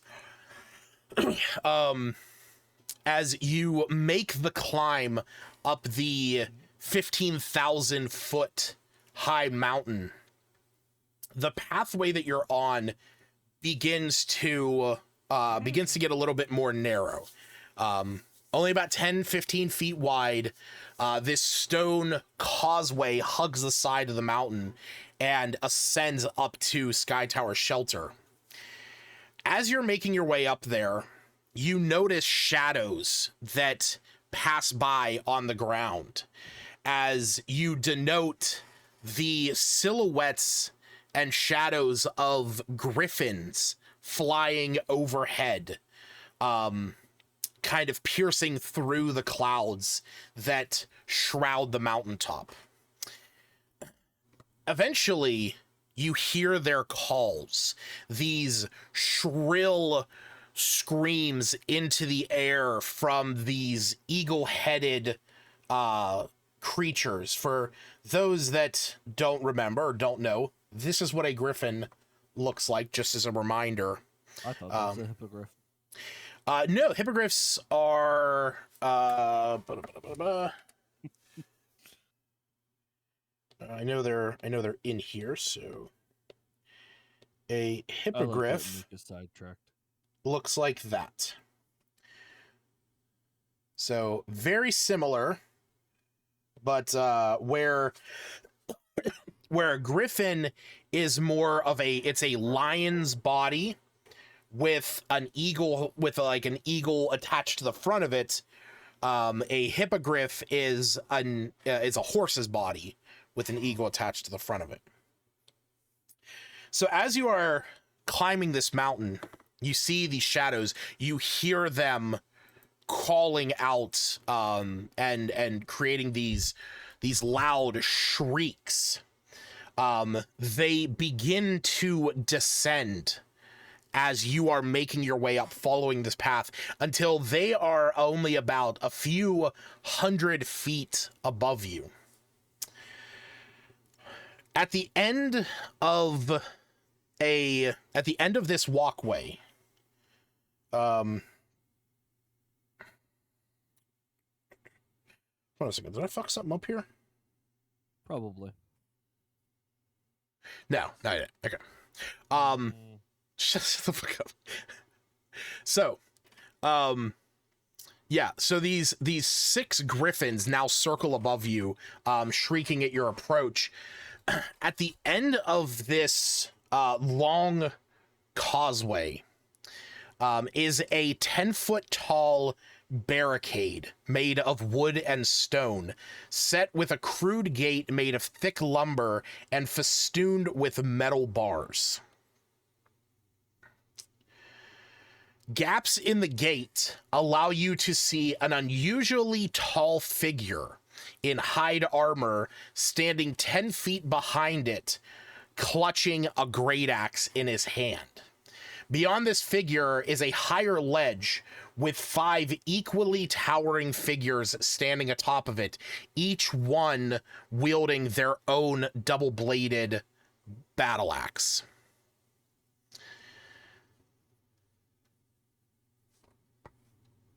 Are these the Goliaths? These are Goliaths, yes.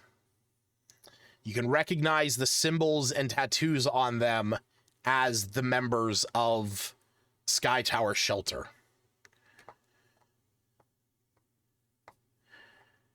As you approach, you see a stern eye from the one at the front. And as he scans your party, he eyes you and says, "Turn back. You are not welcome here."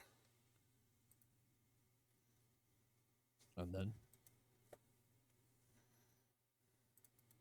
I'll shout for what's his face, and what's his name again? Quan His name was Quan the Monolith Akhenathi. Um, Oh, are you asking about the chieftain? no, that's about Quan. Okay. Um, Juan. is it Quan or Juan? Quan, Kwan. Sorry, I was just being funny. I won't do it again. Thank you.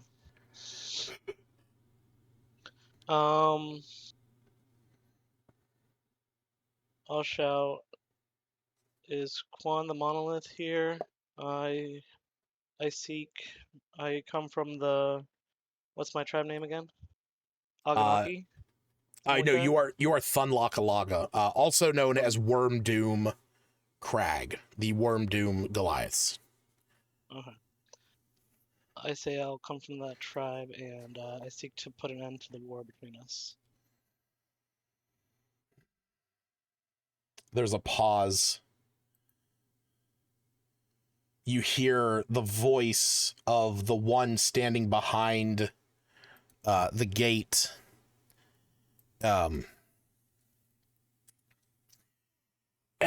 He looks over. Yeah, Thunlockalaga.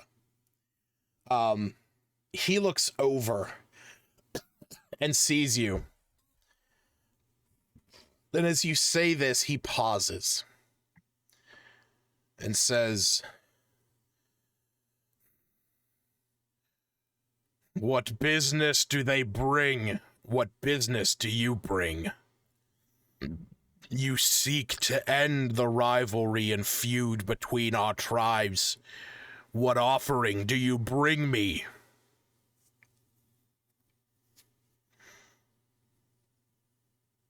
Tell him his life. I bring you nothing but our goodwill. Don't you seek to an end to the rivalry as well? I seek an end to those that killed our kind, to those that brutalized our griffins. The gravest insult your kind has ever paid to my people. Or is it that your chieftain is so senile in her age, she does not tell of the tale anymore? Oh, she told me, or she told us all what happened. Then you know how they hunted and slew our griffins. Wasn't it just one out of curiosity, out of game? Yeah, that's what she said. Okay.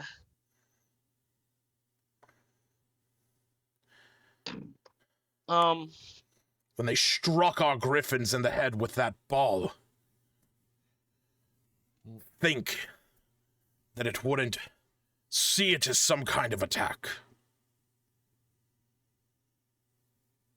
How long ago was this? This was back when she was a kid, right? The chief. Yeah.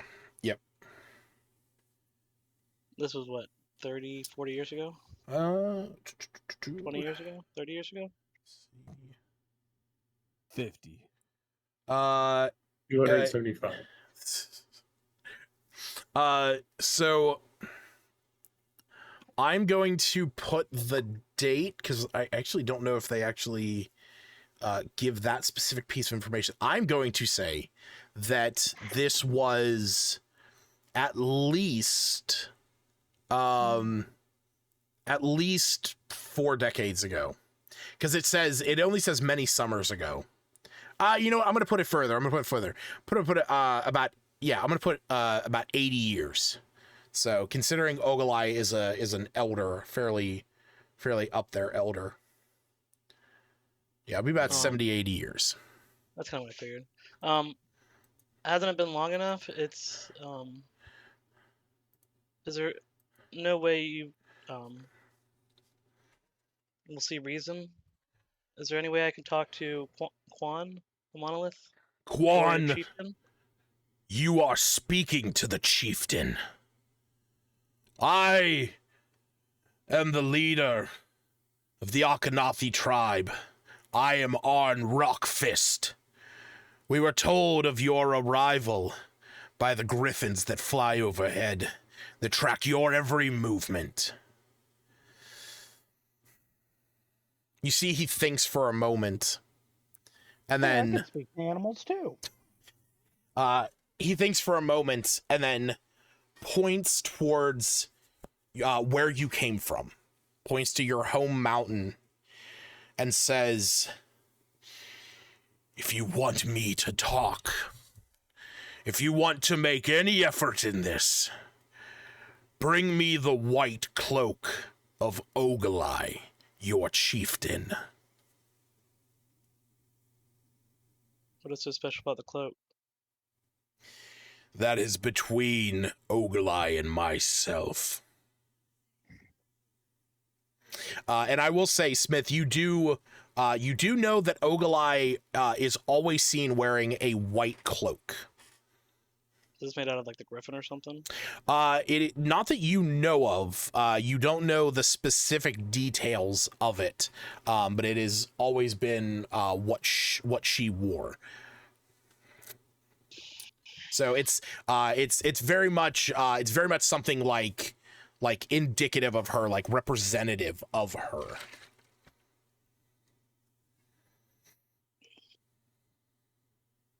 Surely there must be some other way we can come to some agreement.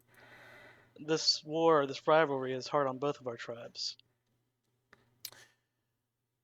Roll me a persuasion check. Because as you say this, you see you see some movement come from deep within the cave. And stepping out, you see is your old companion, your the one that you were referring to a moment ago. I'm going to post a picture back in the chat for him. You see Quan, the monolith Akhenathi. As he steps out and kind of pushes through the 5 that are standing guard at the top of that small rise. And he gets down to the bottom of the steps and says, "Arn, please, let them in. Don't you think it's time? It has been so long. We have seen so many deaths for this. It is time to put an end to it. I have seen the Dale with my own eyes, as I have told you. We all suffer here under Arl's wrath. Her eternal winter is not just hurting us, it is hurting everyone. It is time for us to put an end to this feud, for us to work together to put an end to her."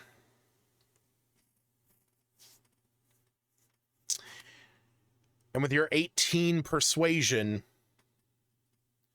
Arn kind of grumbles, and he looks out at the clouds that surround the mountain, down to the frozen landscape that seem almost barren from here.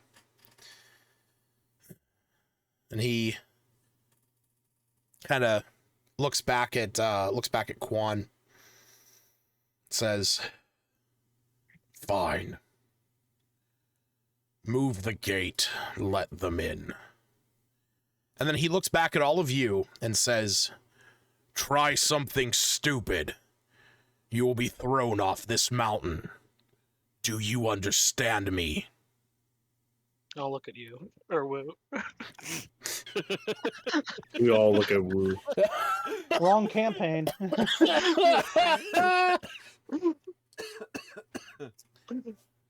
Just give him the behave look. He gives that like questionable, like, what if I done that would give this look. Pretty sure you're talking about another character I play as. Sometimes Well, you the sometimes Did eat the that heart of that poisonous creature. that is very true. He said, "Don't do anything stupid," and I'm like, That is fair, I guess. So we just fought this thing that petrified us. Let me eat its heart. All right. So, as he says this, I have no way of moving the gate on the screen, but this yeah, I know, yeah. This gate is moved off to the side over here, and you are allowed entrance. As he looks at Quan and says, "You will take them back to the feasting cave, and I will bring myself in time." So you are led through this cave. I'm gonna move. I'll just move Smith for now. So Quan, as he approaches, he looks at you, Smith, and says, "I am glad that you were able to finally make it out here. I've been curious of your survival." It's good to see you again. Yeah, it's been rough here and there. How about yourself? We have I'm so been. sorry, I thought I was muted. Oh, there you are. Hey, welcome back, buddy, to the land of living. I'm sorry, I thought I was muted when I coughed. That's my bad. No, you were muted. Oh, okay. Yeah, I don't think anybody heard you cough. Nope. I did. I just didn't say anything. Well, Justin, there you go. Why the fuck is it doing that?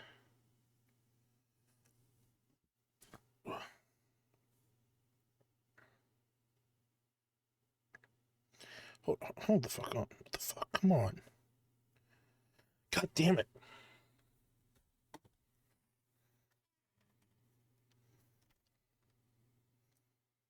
Is your pen dead? No, it's not my pen. The problem is so when I go, so Smith's character is supposed to have dark vision. For some reason, it did not have dark vision on him. And in fact, I don't think it actually has dark vision on for any of you for some reason.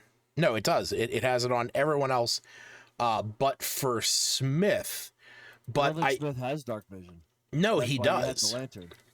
No. He has goggles of night. Oh. So he has dark vision out to at least 60 feet. But the thing is that he has something else that gives it to him out to 90 feet. At least that's what you have on your character sheet. Where is this? On your character sheet, dark vision 90 feet. I think I just have the goggles, as far as I'm aware. That's what I mean. I don't know why it shows 90 feet off to the side. I have 90 feet. Well, yeah, I mean, you do. I'll take 90 feet. I remember I had a have- feat that like added dark vision to me, I think. I have 120 feet of dark vision, in magical and non-magical. Do I still have tremor sense? No, that would have been gone. Okay. I like how all y'all care about is that, and I'm like, I don't even know how to get rid of tremor sense. Click on the left, click the little gear next to senses and click customize, and you can just erase that tremor sense section. Yeah, I don't know why, but for some reason it wasn't letting me edit the distance that Smith has dark vision. So while Quan moves you guys, into the into Sky Tower Shelter, he is leading you through this rough passage, this rough hewn passage off to the side. It slopes gently upward as you are moving through here. Ensconced torches illuminate carvings on the wall. As Smith, for the first time, and for the rest of you, obviously, for the first time, you are able to see into here, and you are seeing these carvings that depict the history of the Akhenafi tribe. Excuse me. You can see that at the beginning of this tunnel, as you are entering in, at the north end of the passage, it starts to unfold this tale. The earliest carvings tell of how the Akhenafi Goliaths tamed the mountains, how they dug tunnels and caves to serve their needs, creating a home for their people, and how they tamed the griffins of the mountains, turning them from ravenous monsters into stalwart hunting companions. Later carvings focus on wars against orcs, when the Sky Tower and Worm Doom Goliaths were united against a common foe. Smith, this is for you information that you did not have. This is something that for you were not aware that at one time the Goliath tribes fought alongside one another against orcs. Good information to know. And then carvings made within the past century chronicle the souring of the friendship between the two Goliath clans, with scenes showing warriors of Wormdoom Crag of Smith's tribe slaying griffins, followed by bloody skirmishes between the Goliath clans on the mountainsides, with the newest carvings depicting lone Goliaths chasing a giant polar bear, and a diminished population of Sky Tower Goliaths contending with the seemingly endless winter. Go ahead and everyone, go ahead and roll me a history check. Including the only person that's not from the Dale. Oh yeah. Damn it. I wanted to roll a nat 1. So then I could have 0.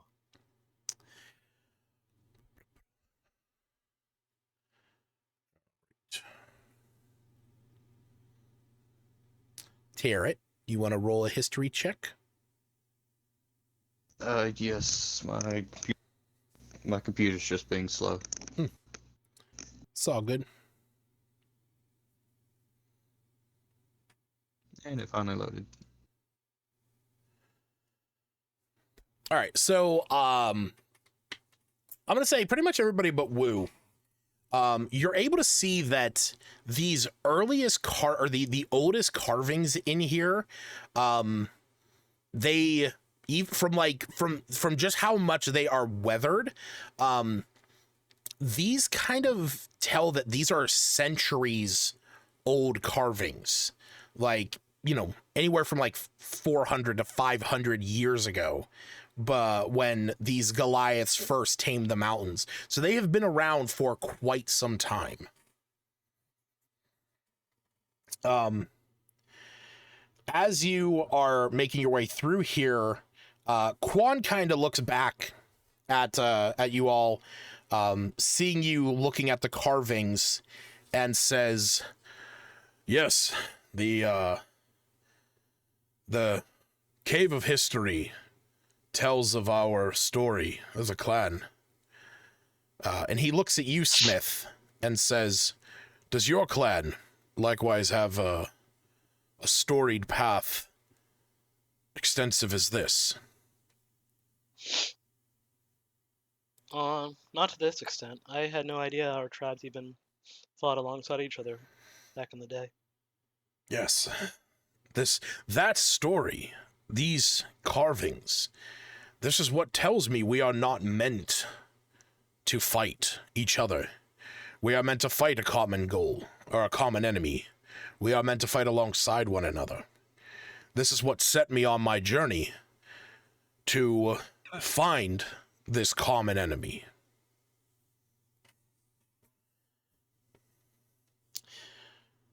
And as he's saying this, he leads you into this large feasting hall, which has a similar feel to your own family's feasting hall back at Wormdoom Crag.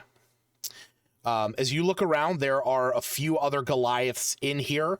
There are some that are sleeping in the beds in the back, but they kind of rise up when they see you all entering, as Quan kind of puts them at ease when they see you walking in, Smith. As you enter into here, you can see a long rectangular fire pit, very similar to the one back at Wormdoom Crag, that heats the 15-foot high cave and fills the area with a scent of cooking meat. The sound of murmurs comes from the cave, and even moments before you entered, there was a few sounds of cheers as two Goliaths standing near the southern wall stand there with their arms extended out from their sides, holding a large rock in each hand. As you enter, you can see them coming to the end of this contest as their arm muscles are quivering from exertion, and their jaws are clenched. You can see the other two Goliaths here that were standing around watching, cheering, and waving them on. But when you enter in, the cheering stops and the competition ends as the two Goliaths let their rocks tumble to the floor, as all these Goliaths essentially glare at you. Tough crowd. Quan looks back and he kind of chuckles at your comment and says don't worry about them. They are doing they are partaking in a challenge that we have with one another to determine the true fortitude of our clan members in a rock holding contest. You must hold a heavy rock in each arm and keep them as far out as you can, parallel to the floor. And you must see who can do it the longest. Erard looks at his wooden arms. Yep, nope, I'm out. Why does it sound like all these traditions are like high school gym class? Yeah, right? Because all giants or all Goliaths are just jocks. Crawl through this tube while we scare you. Stand there with your arms held out. Wait a minute, is this just initiation to get into a frat house? Well, the funny thing is, when I was in middle school, my I guess with Justin here, the art teacher, Mr. Billick, one day I was goofing around in class, and as a punishment, he made me stand there holding a dictionary in each arm, held out as far as I could for as long as I could. That was apparently traumatizing for you. It was fucking awful. It sucks. He vowed that hurts. day to never exercise ever again. You're goddamn right.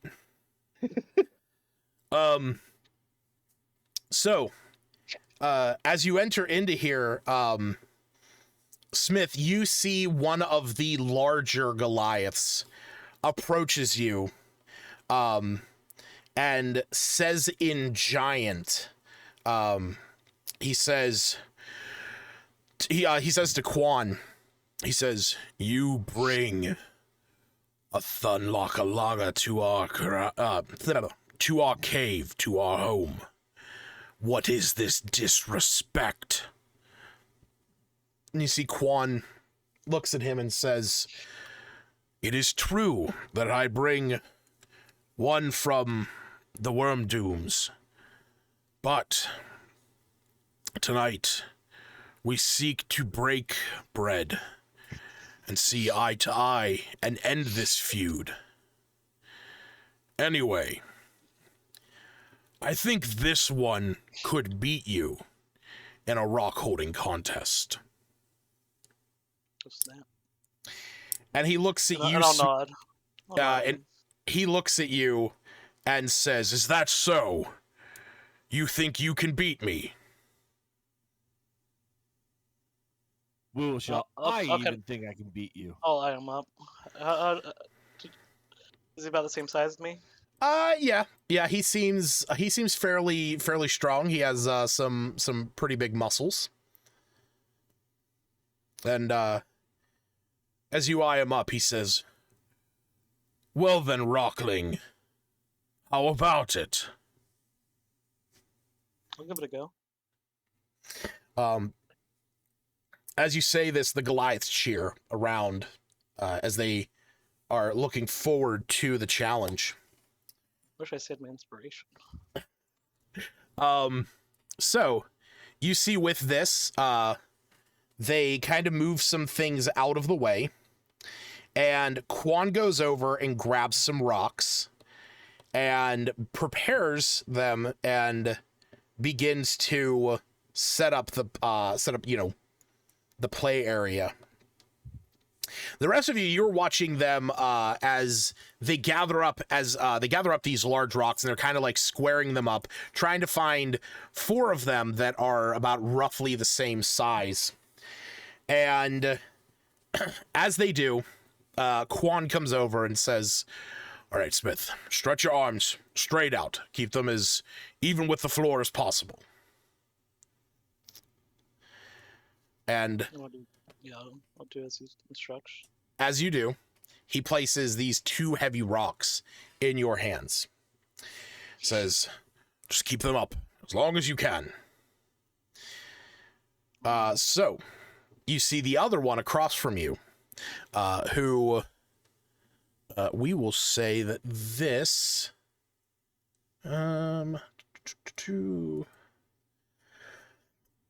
let's give him a name. Let's look up Billy. Shut up. Not every Goliath's name is Billy. You wait till I write my next campaign. That's true. Be my guest.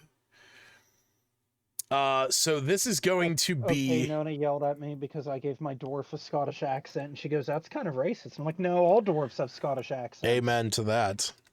Fuck you. So, Right, right. bro? You're damn right. Haggis. oh yeah, Haggis. Okay, wait a minute. Now we're pushing the boundaries. So this is you are facing off against Volop Hideheart. And you can hear them cheering to him. And Quan, he's kind of standing next to you, and he wishes you the best. I need you to roll a strength.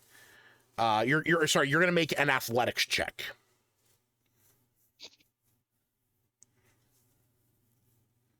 Just rage and get all that strength. Yeah, can I bonus.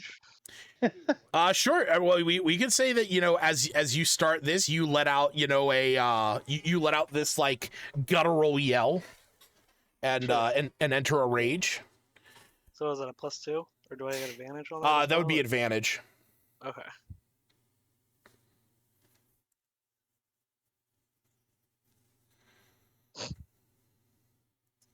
So yeah, the first Nice advantage. yeah, nice advantage. So the first roll or the first minute goes by. This is fairly easy for you. You don't feel much effort in this. And as this they have this timer that it's like an hourglass almost. As the last bits of debris fall through it, they flip it back over for the next minute. Go ahead and roll again, Smith. Are they adding any rocks or? They're not. It's just it's more like just the extension of everything. But Yeah. so the way that this is working is the DC for that first check was 5. Every minute after that, the DC goes up by 5. Okay. And I am rolling over here on my desk for Valuth. This is kind of nighttime, right? Late in the evening. This is about the time that they would be like feasting and getting ready for a meal. So if I want to burn all my rages out of game, Sure. I mean, you have rage for the minute, so you can do it up to 4 times. okay. Let's go with no rage on this one. Okay. I'll get a little angrier towards the end. Athletics, right? Athletics, yep. Ooh. Okay. I know. That was close. All right, I gotta put together a little thing over on my side. All right, so you both made it past the 2nd minute mark. So as the timer is flipped once again, this time you see walking into here, out of the corner of your eye, as the 3 minute mark is starting to count down.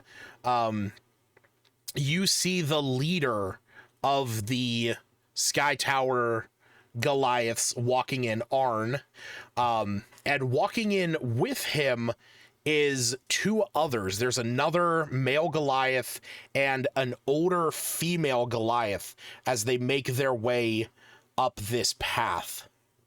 And they are watching on.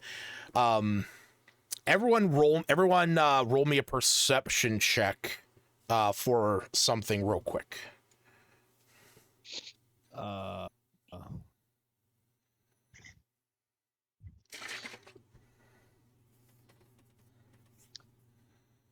Sweat's dripping down the forehead a little bit. All right, Smith, go ahead and make that athletics check. I'm gonna get a little angry. Okay. As you yell out and you rage, you see Valeth standing across from you, likewise. See, he grits his teeth as you can see his arm shaking and his muscles tensing. Oh shit! Your rolls, Lucas? No, I'm rolling them on like a physical die back here.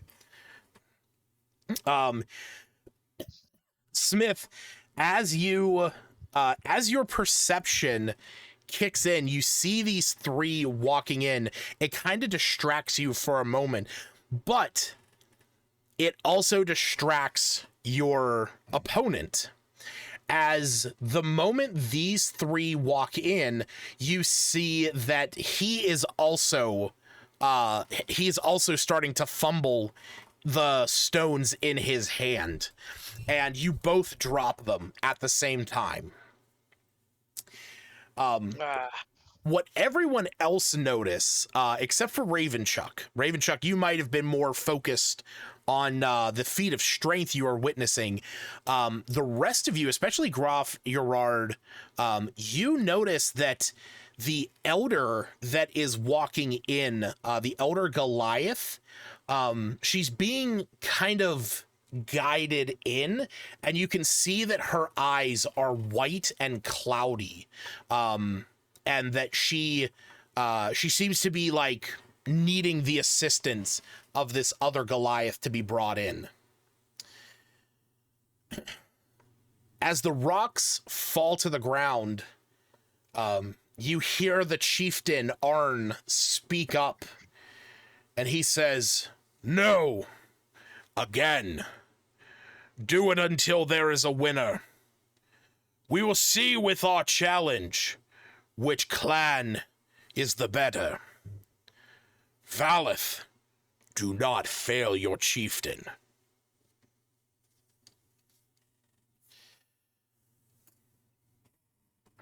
All right. He goes to pick up the rocks. You ready for another go, Smith? Sure. Okay. I'll roll on the thing this time. Okay. Go ahead Yeah, As we do this, I'll say I don't think this is really necessary. I never claimed to be the strongest in my village. Valith across from you, he says, enough! And he's like trying to hold them up as best he can. And he says, strong or not, you are one of the others, and we will prove that we are the strongest. All right. Go again? A minute goes by. Go ahead and do it.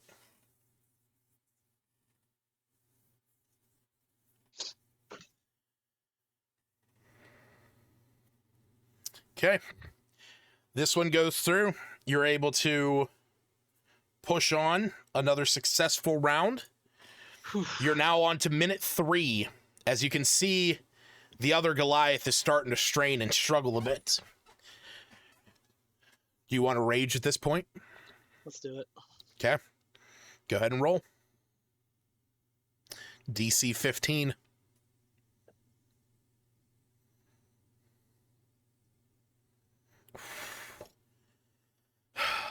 Okay. As your arms are beginning to wear, you can see the strain on Valith's face as sweat is running down, stinging into his eyes as the Goliaths around you are cheering, and they're beginning to chant in giant, Valith, Valith, Valith. At this time, I start chanting in giant, Smith, Smith, Smith, Smith. Nice. All right, Smith, go ahead and roll for the 4th minute. I'm gonna say, okay, go ahead and rage. I'm gonna say with actually, Woo, do me a favor and roll me a do me persuasion.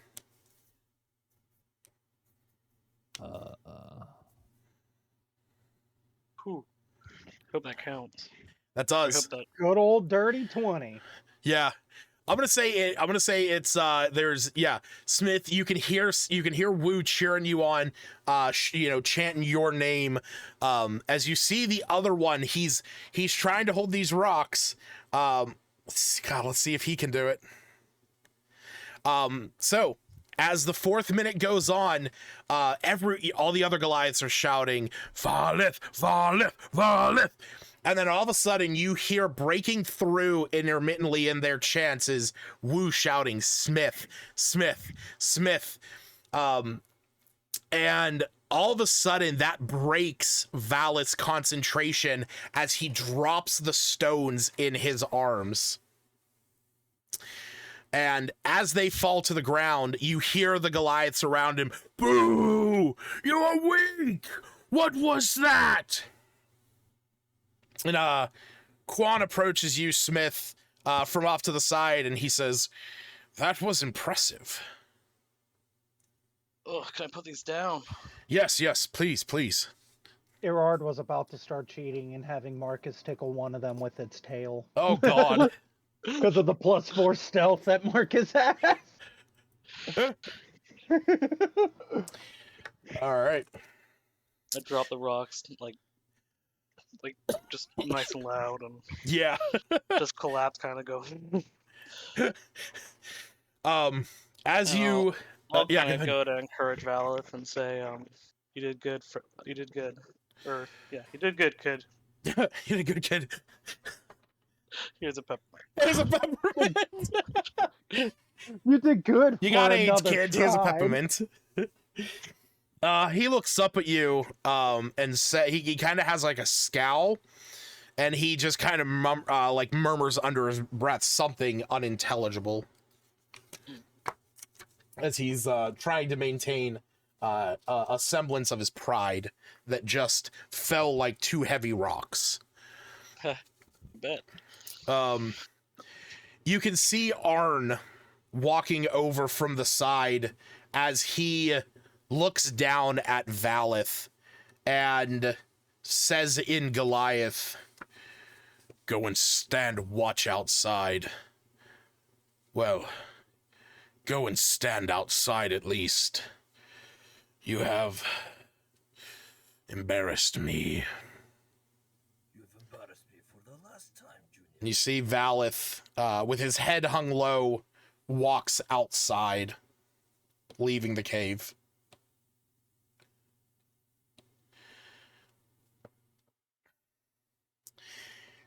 Ooh. So, as this happens, you see the other Goliaths make way for these other three that have walked in. Excuse me. Seeing them, you, like I said, you see the one is fairly older. They have long white hair, and wear a Yeti fur cloak draped over her shoulders, and coming up from behind, as they are now away from the platform, you see jumping up is a large crag cat, a tiger-sized feline with white fur, that is coming up behind this other Goliath. And Arn steps forward and says, "To our visitors who have bested one of our strongest," and he kind of has a bit of a snarl towards you, Smith, a bit. He says, "This is my family." And he gestures to the male Goliath next to him.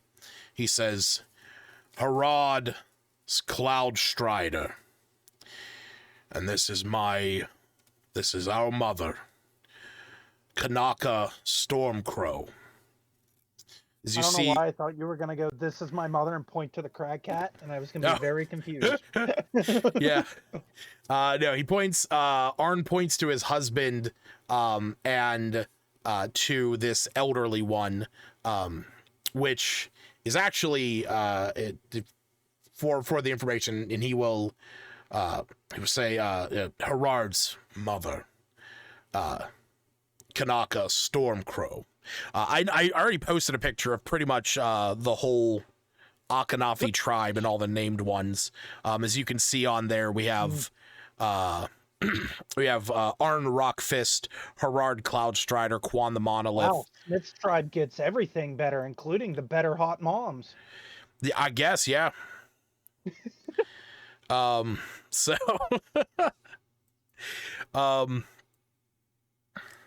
and he says, "Quan has seen to it to invite one from Wormdoom to our home to see to an end to the conflict between our tribes." And you can hear there's a bit of a soured murmur throughout the cave from the other Goliaths, who don't seem too up on this idea. And as he looks around, he says, "Please, let us sit, and we will discuss this as you have seen fit." You see the Goliaths all begin to sit around the fire, as a few other Goliaths bring in food of roasted meat and some, grains and root vegetables like potatoes.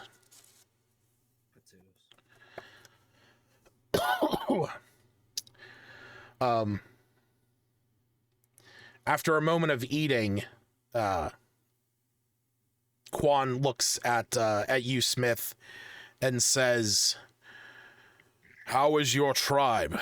How do they fare in these times?"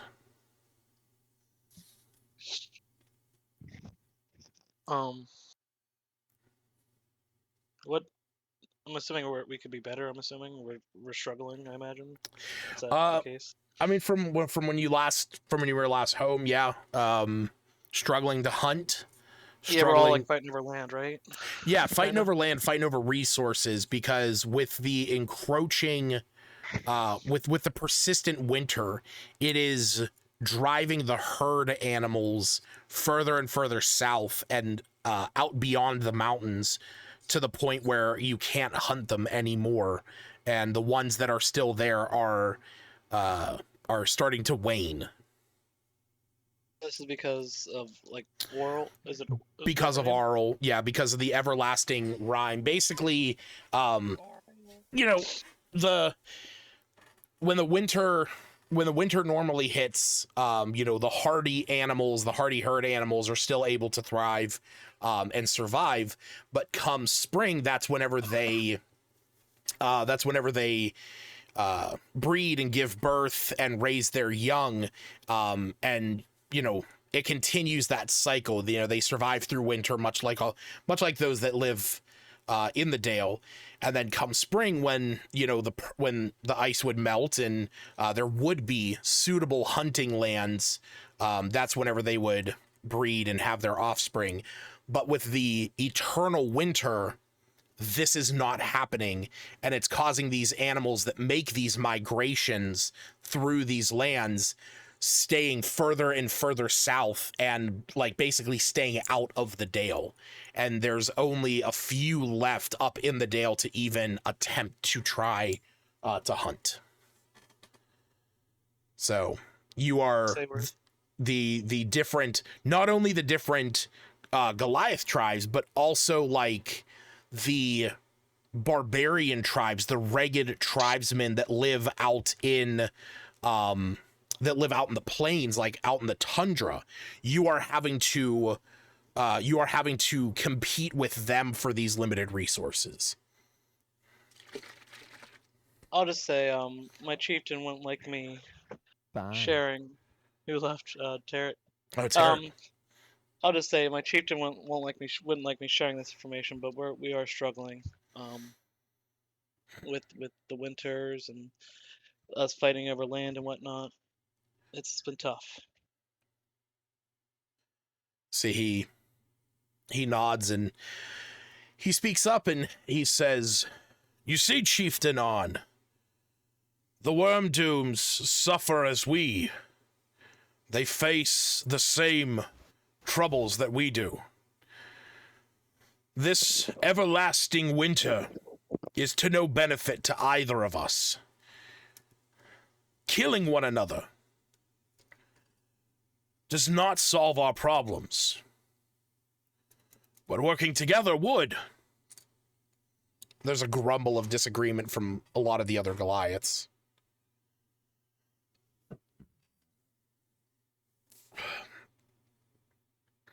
Do you say anything to Arn Smith? I should, but I'm trying to think what I should say. Okay. Yeah, take your time. Take your time. Think about what you want to say. If anybody else wants to speak to Arn, more than welcome to. Yeah. All Erard's gonna say is that the entire Dale as a whole is suffering. It's not just the tribes and everything, of how everything is gone to shit and he hates this place. Yeah.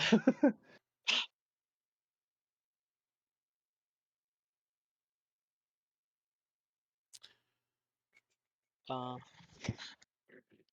describe how the towns are currently fighting for warmth and food and everything, to where it's all over from what he's seen. He hasn't seen very much of anything that was like, oh yeah, we're doing great. It's all been, yeah, nope, we're barely scraping by.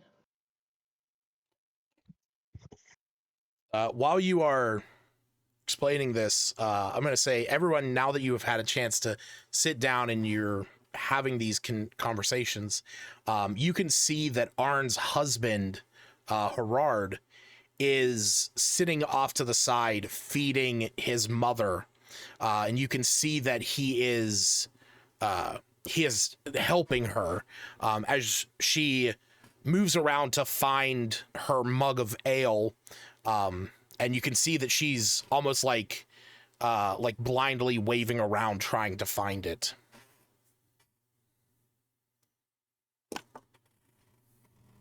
Gerard also wants to talk to the crag cat. Okay.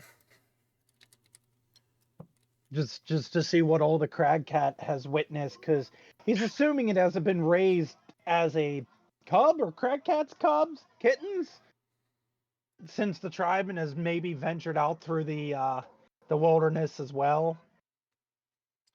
Sure. What do you ask it? I'm just gonna ask it if it's what it can remember of or basically, I guess Everard will ask it if it's had trouble hunting before the clan, or if it knows its pack before it joined the tribe had trouble hunting or anything like that. The cat says, I do not remember much time outside of the caves. Ever since my mother has taken... sorry, let me rephrase that.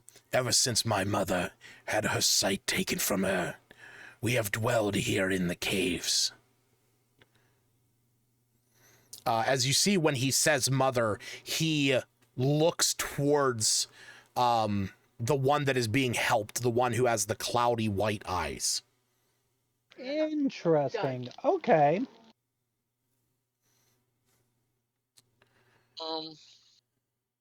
So we're still in the middle of dinner, right? Is he Yeah. like expecting a response, or what's going on?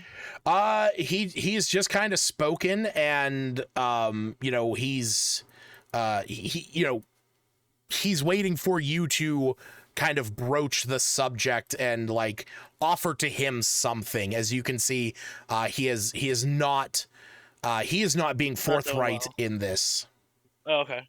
Can I ask Quan sometime before all this happened, like what his side of what he's been told as far as like this whole event that brought us all to a rivalry? Oh, he says, from my understanding, it was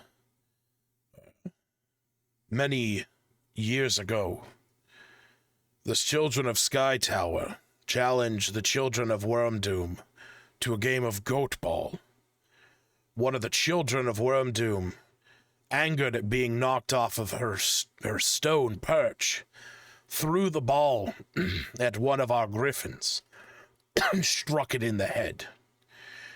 The griffin then returned that attack by wounding the creature, by wounding the young one. The game was called off, but days later, hunters from your clan climbed our mountains and slew the griffin in its nest. A grave insult. We have been at war ever since. Because the chieftain kept mentioning griffins, like plural. So just to clarify, it was one griffin? It was one that had attacked her. We were told as we were growing up that that the griffin pursued this child. Our chieftain, actually. As you say this, Arn slams his hand down on the icy stone beneath him. Oh, I was like kind of like whispering this. Sure. Okay, that's cool. Yeah. I was just trying to get feedback on like maybe how to pursue going forward. Oh, sure. Totally. So this would have been like a conversation ahead of time, if that's okay. Perfectly Or fine during with the me. dinner, like in quiet. Yeah. We can say, here, do me a favor. Just do me a quick like stealth check. It's not going to be anything crazy or nothing. Sure. And not necessarily just in quiet, just like outside of maybe the other Goliaths. Yeah. Cool. I wouldn't mind if our group hears or anything like that. Yeah, so I'm gonna say that you guys he's kind of like, leaning back and you two are having this conversation. So So but what yeah. what does he have anything to say about the griffin pursuing the child? And he says, Is that made up or? He says, "This is the story we have been told. That it is that they came hunting for it. Our griffins would not pursue theirs out beyond our mountain. Our griffins have no reason to go out hunting without us. They are here for our protection and for our hunting use." Is that what they tell you? Yeah. Erard's gonna speak up just for a brief moment and be like, it seems like some parts of the story lines up and other parts don't. I'm wondering if the truth isn't somewhere in the middle. Mm-hmm. Because just being an outside person that didn't grow up with these stories, I heard what she told us. I'm hearing what you guys are saying, and some parts are definitely lining up, but there's other parts that just don't make sense on either end. Quan sits there and, he nods in an agreement. Me too. Yep. And says, "So, what do you suggest? If the truth lies somewhere between, maybe a misunderstanding of one of the children getting angered, throwing a ball to the ground. And is it possible that both of the children, that the one who was injured from your clan, that she told them that it attacked her, and they sought revenge, but that it was an accident, that the one who was injured did not throw it at the griffin, but it was just a mistake?" Yeah, like could these balls be thrown at the ground, bounce and hit one of the birds, but then to onlookers, it would be, oh, she attacked the bird, but then to her it was, I got angry, hit the ground, and they made one of the birds attack me? It's possible. Okay.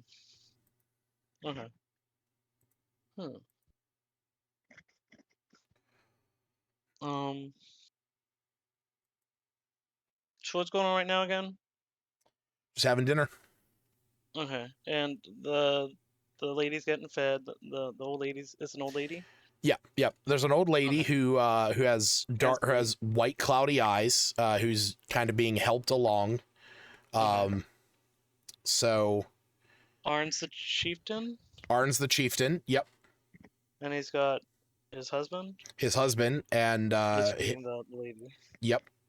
Okay, and there's a crag cat too, right? There's a crag cat that Gerard spoke to, and the crag cat explained that because he was asking about, like, the differences in the hunting and stuff, and the crag cat explains that it has not gone out on the hunt ever since its mother had her sight taken. So referring to the one that is being helped and fed. Okay. And then, yeah, let's see here. Quan's saying that his tribe's struggling too. So I'll just ask, I guess just reiterate that it hasn't enough time passed that we can let these bygones be bygones. Can't we come to some mutual understanding that perhaps mistakes were made on both sides? See, Arn looks Yeah. at you and he says, "Mistakes were assuredly made. But I will not sit here and take the full blame for everything that has transpired. Your chieftain still spits on the ground we walk. The contempt you all feel is returned in full, as you have killed our kind. And for that I apologize. On behalf of our tribe. Well, I appreciate you speaking on behalf of your tribe. But if you wish to end the conflict, I have but one request. The white cloak of Ogilai. Something tells me she's not going to want to part with that. Is there no other way we can come to some understanding? All she requests is that you play a game of goat ball. The two tribes play a game of goat ball. A game of goat ball.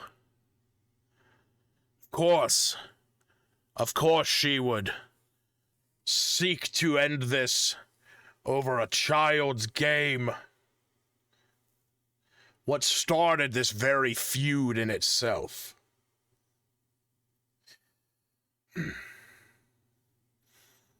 He looks around, kind of annoyed. Hey, Ravenchuck. Yes. Do me a favor and make me a medicine check. Okay. 24. Nice. So I don't know, because I know that you had stepped away for a minute. As you are sitting here eating this, you take note of the Goliath being helped, and as you look at her white glassy eyes, you realize you realize that her eyes are in good condition, but you can clearly tell that she is blind. Okay. I just didn't know if you were here when that was kind of being brought up. Oh, okay. So that goes back on the animal saying that her sight was taken from her. If her eyes are in good condition, but she's blind, could it be magical or something? Everard's gonna go back to the crag cack, assuming that Ravenchuck will go ahead and say, "Hey, her eyes are in good condition," and ask it. When you say her sight was taken, what do you mean? A fight between the clans. We were out hunting. They hit her with a rock upside the head. She lost her senses and her vision that day. She Everard was our not chieftain at speaking- one time. Everard not speaking very loudly about that because he doesn't know how the other Goliaths will take it. He will kind of whisper it over to Smith and explain to him what happened, as to maybe this is part of the reason why as well.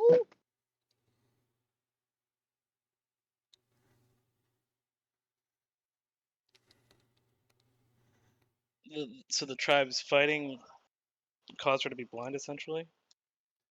She was hit. The way that the Crag Cat On is one of our explaining. tribes. Yes. That one of your tribes folk, the way that they hit her blinded his husband's mother, their old chieftain.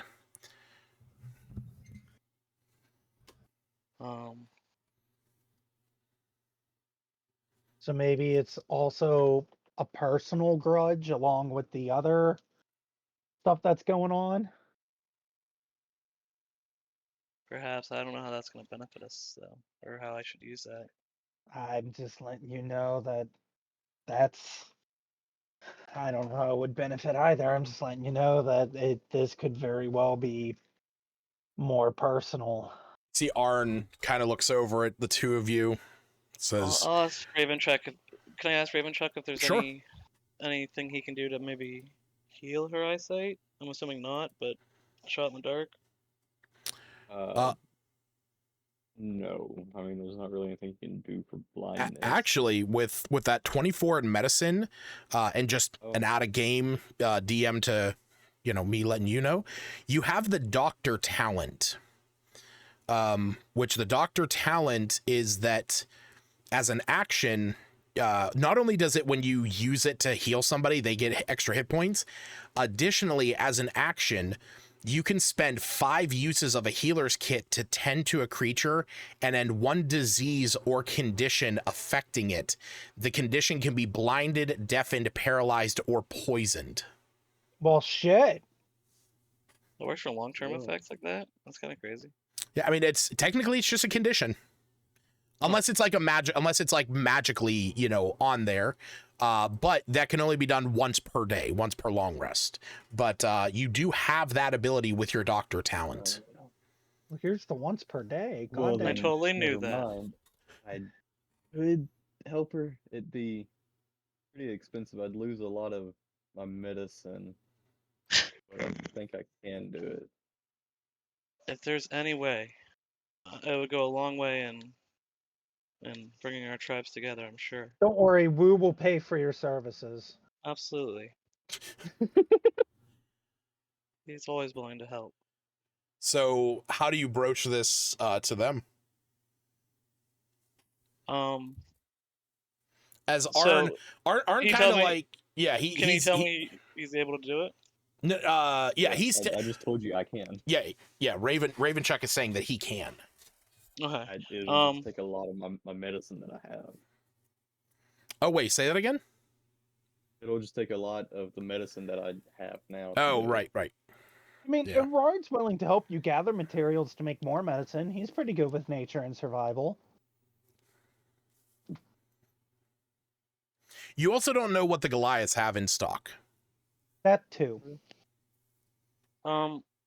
So this is information the Crag Cat has shared with us, right? Correct. This is information the Crag Cat has told Erard. Like, Erard can start it and just go ahead and say, I heard how your mother was struck and became blind. We have a really, really good doctor that might be able to help with that. There you go. I'm gonna just be real honest. As long as someone talks besides me, because my character has very terrible bedside manners. You see Arn kind of raises an eyebrow. But Harad, he looks at you and says, "You can heal my mother of her blindness. How did you know?" Rard kind of gestures to the cat and then gestures to his skeletal owl, then the small celestial, then the magical raccoon dog and the owlbot, and he goes, I have a way with animals. I can actually communicate with them. You are able to heal her. That we have given up hope of my mother ever being able to see again. You are sure that you are able to do this? Yes. You see Arn looks over and says, "If you are able to do the act of which you speak and heal my husband's mother of her blindness, our old chieftain, then..." Rard slowly raises a hand and he goes, you guys asked for an offering for us to come. Would this count as said offering? If you're able to heal her vision, then I would agree to the goat ball game. Gerard's very good at negotiations. It's how he got in trouble with the mafia. My mother, you see Harad, there's this look of like hope in his eyes, and he says, my mother always wanted the conflict to end between the Goliaths, but it wasn't within her capabilities to do so. She was blinded. Arn took over, as I did not have the personal fortitude to do such a task. Please, are you able to do this now, here? Is there anything we can help you with, anything we can provide? Well, can you give me... I'm just going down a list of everything I'll need. If you have any of this, I probably have some. And he says, we have bandages, we have basic, herbalism supplies, we have sticks for splints, and, yes, we can provide these materials. And you see that they go about, scouring through the next room, where all the beds are, back into like the sleeping kind of communal cave, as they have a few stockpiles of stuff back in the corner. There's enough in there for one full healer's kit. There's enough materials and supplies in there for one full healer kit. So on your character sheet, Ravenchuck, bump your uses up to 14. How many does each one have? So a healer kit has 10 uses. You can expend a single use to stabilize a creature. When you have the healer kit and you stabilize somebody, you restore 1 hit point. And as an action, you can also spend a use of it to heal somebody for 1d6 plus 4 plus that creature's level. But with the talent, with the doctor talent, you can expend 5 uses of a healer's kit to end a disease or a condition. That's awesome. So real quick, oh, that's uses. Never mind. I thought it was quantity. Yep. Make sure that you put that up to 14, because you would have 14 uses of 1 kit, essentially. It's like 1 big kit. All right.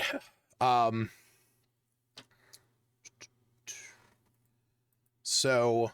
All right. And then the last thing I say is, I'm gonna need a piece of wood or leather. They bring you both. All right. I must, whichever one seems more sturdier. I'll put it in her mouth. I'm like, this is probably gonna hurt a lot. Nice. Awesome. Okay, cool. Give me 1 second. Like I said, my character has bad bedside manner, so A doctor with shit bedside manner. You definitely feel like the Goliaths here share a similar sentiment for that type of like, let's just do this, and let's, like, they're more, they too lack that same bedside manner. look, I'm a combat medic, okay? I just do what needs to be done. Yeah. You're the kind of person that gets a pile of mud and you're like, all right, just hold this on this cut. What? Why? As you stab them in the leg with the epidural. Yeah, probably. Guessing make a medicine check. Yes, please. Well, that sucks. Oh, wow. Damn.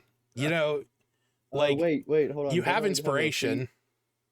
Okay. I thought I had a Well, feat where I could re-roll something. You probably have a feat that you might have something that lets you add to it, but you have inspiration, so you can just roll that again. Oh, don't. Congratulations, you again, ripped guys. out her eyeball. Oh, you know what you might my be thinking of? You're thinking of Holy Flash of shit. Genius. Wow. You have to be kidding me. Yeah, use Flash of Genius. kidding Just me. let him re-roll that. Like, come on. Flash 2 of Genius ones in a row? lets him add a +4 to it. That's just that's really funny. Here's the thing. It's you don't actually have to make a check. It's just using this, but it's really funny that you got 2 ones. Damn. Holy shit. All right. Okay. So, as you So we'll say that, you know, you're doing something you haven't done There before. we go. 16 is better. There you go. Yeah, we'll say that you're doing something you haven't done before, as this is the first time that you have used this, but you're also using it with slightly unknown materials, as some of the stuff that they've provided with you is different than what you would normally have access to. Good thing I told her this is gonna hurt a little. Yeah. But so with the tools, you are and the materials that they provide you, you're able to make a almost like an ointment, a liquid that is able to be applied to her eyes. As you do, you can kind of see her bite down onto this. You hear her draw in a quick breath as she sits back a bit, her son holding and bracing her. And you can see, you know, you look at the scar on her head where this hit caused this damage so long ago. And there is a bit of a scar there, but with careful precision, you are actually able to, you see there's a slight dark spot, where this rock hit and where this scar is. And there's a bit of the skin has kind of grown over it, creating a bit of scarred material or scarred flesh. And as you take your tools, you begin to cut away at this, eventually realizing there is a piece of metal that has been pressing into her optic nerve, you know, ever since this injury. And with the use of this kit and your skills as a doctor, and what I mean, just two magnificent critical failures, you are able to, as you have this ointment sitting on her eyes and you remove this piece of metal that's been embedded in her head for so long, that has been grown over, as this ointment begins to coat her eyes, you see the cloudiness disappears. And with a magical touch, you see that her eyes are now clear. And she mutters, "I can see." And she looks up at her son, who is sitting there bracing her. And you see tears rolling down her face as she goes, "Harad, I can see your eyes once again." And Harad and Arn, there's silence in this cave from all the other Goliaths, as there was a moment of where, when you started to operate, the Goliaths kind of braced themselves. They didn't know if you were going to do something bad or if you were going to do something, you know, with ill intent. But as Kanaka sits up and she looks around, she says, Slowly. "Yeah, Don't move a whole lot. yes." And she takes her advice. She slowly sits up and she looks. She says, It's so bright. It's so bright. It has been so long. Oh my, I forgot what the world looked like." And Harad kind of like breaks down into her and starts weeping. Hold on now. And Careful there. you know, and he's like crying into Just her. had surgery. Calm down. Yeah. I'm the first person to ever do brain surgery here, okay? I don't know what's gonna happen. Arn walks over as this is happening, and yeah, Ravenchuck, you're having to take some time, you know, make sure she doesn't jostle or move or anything like that, or that nothing, you know, bad happens. And like in a almost a state of disbelief, Smith, Arn walks over to you and says, "I can't believe your friend did it. I will uphold my end of the bargain. I will meet your chieftain wherever she sees fit.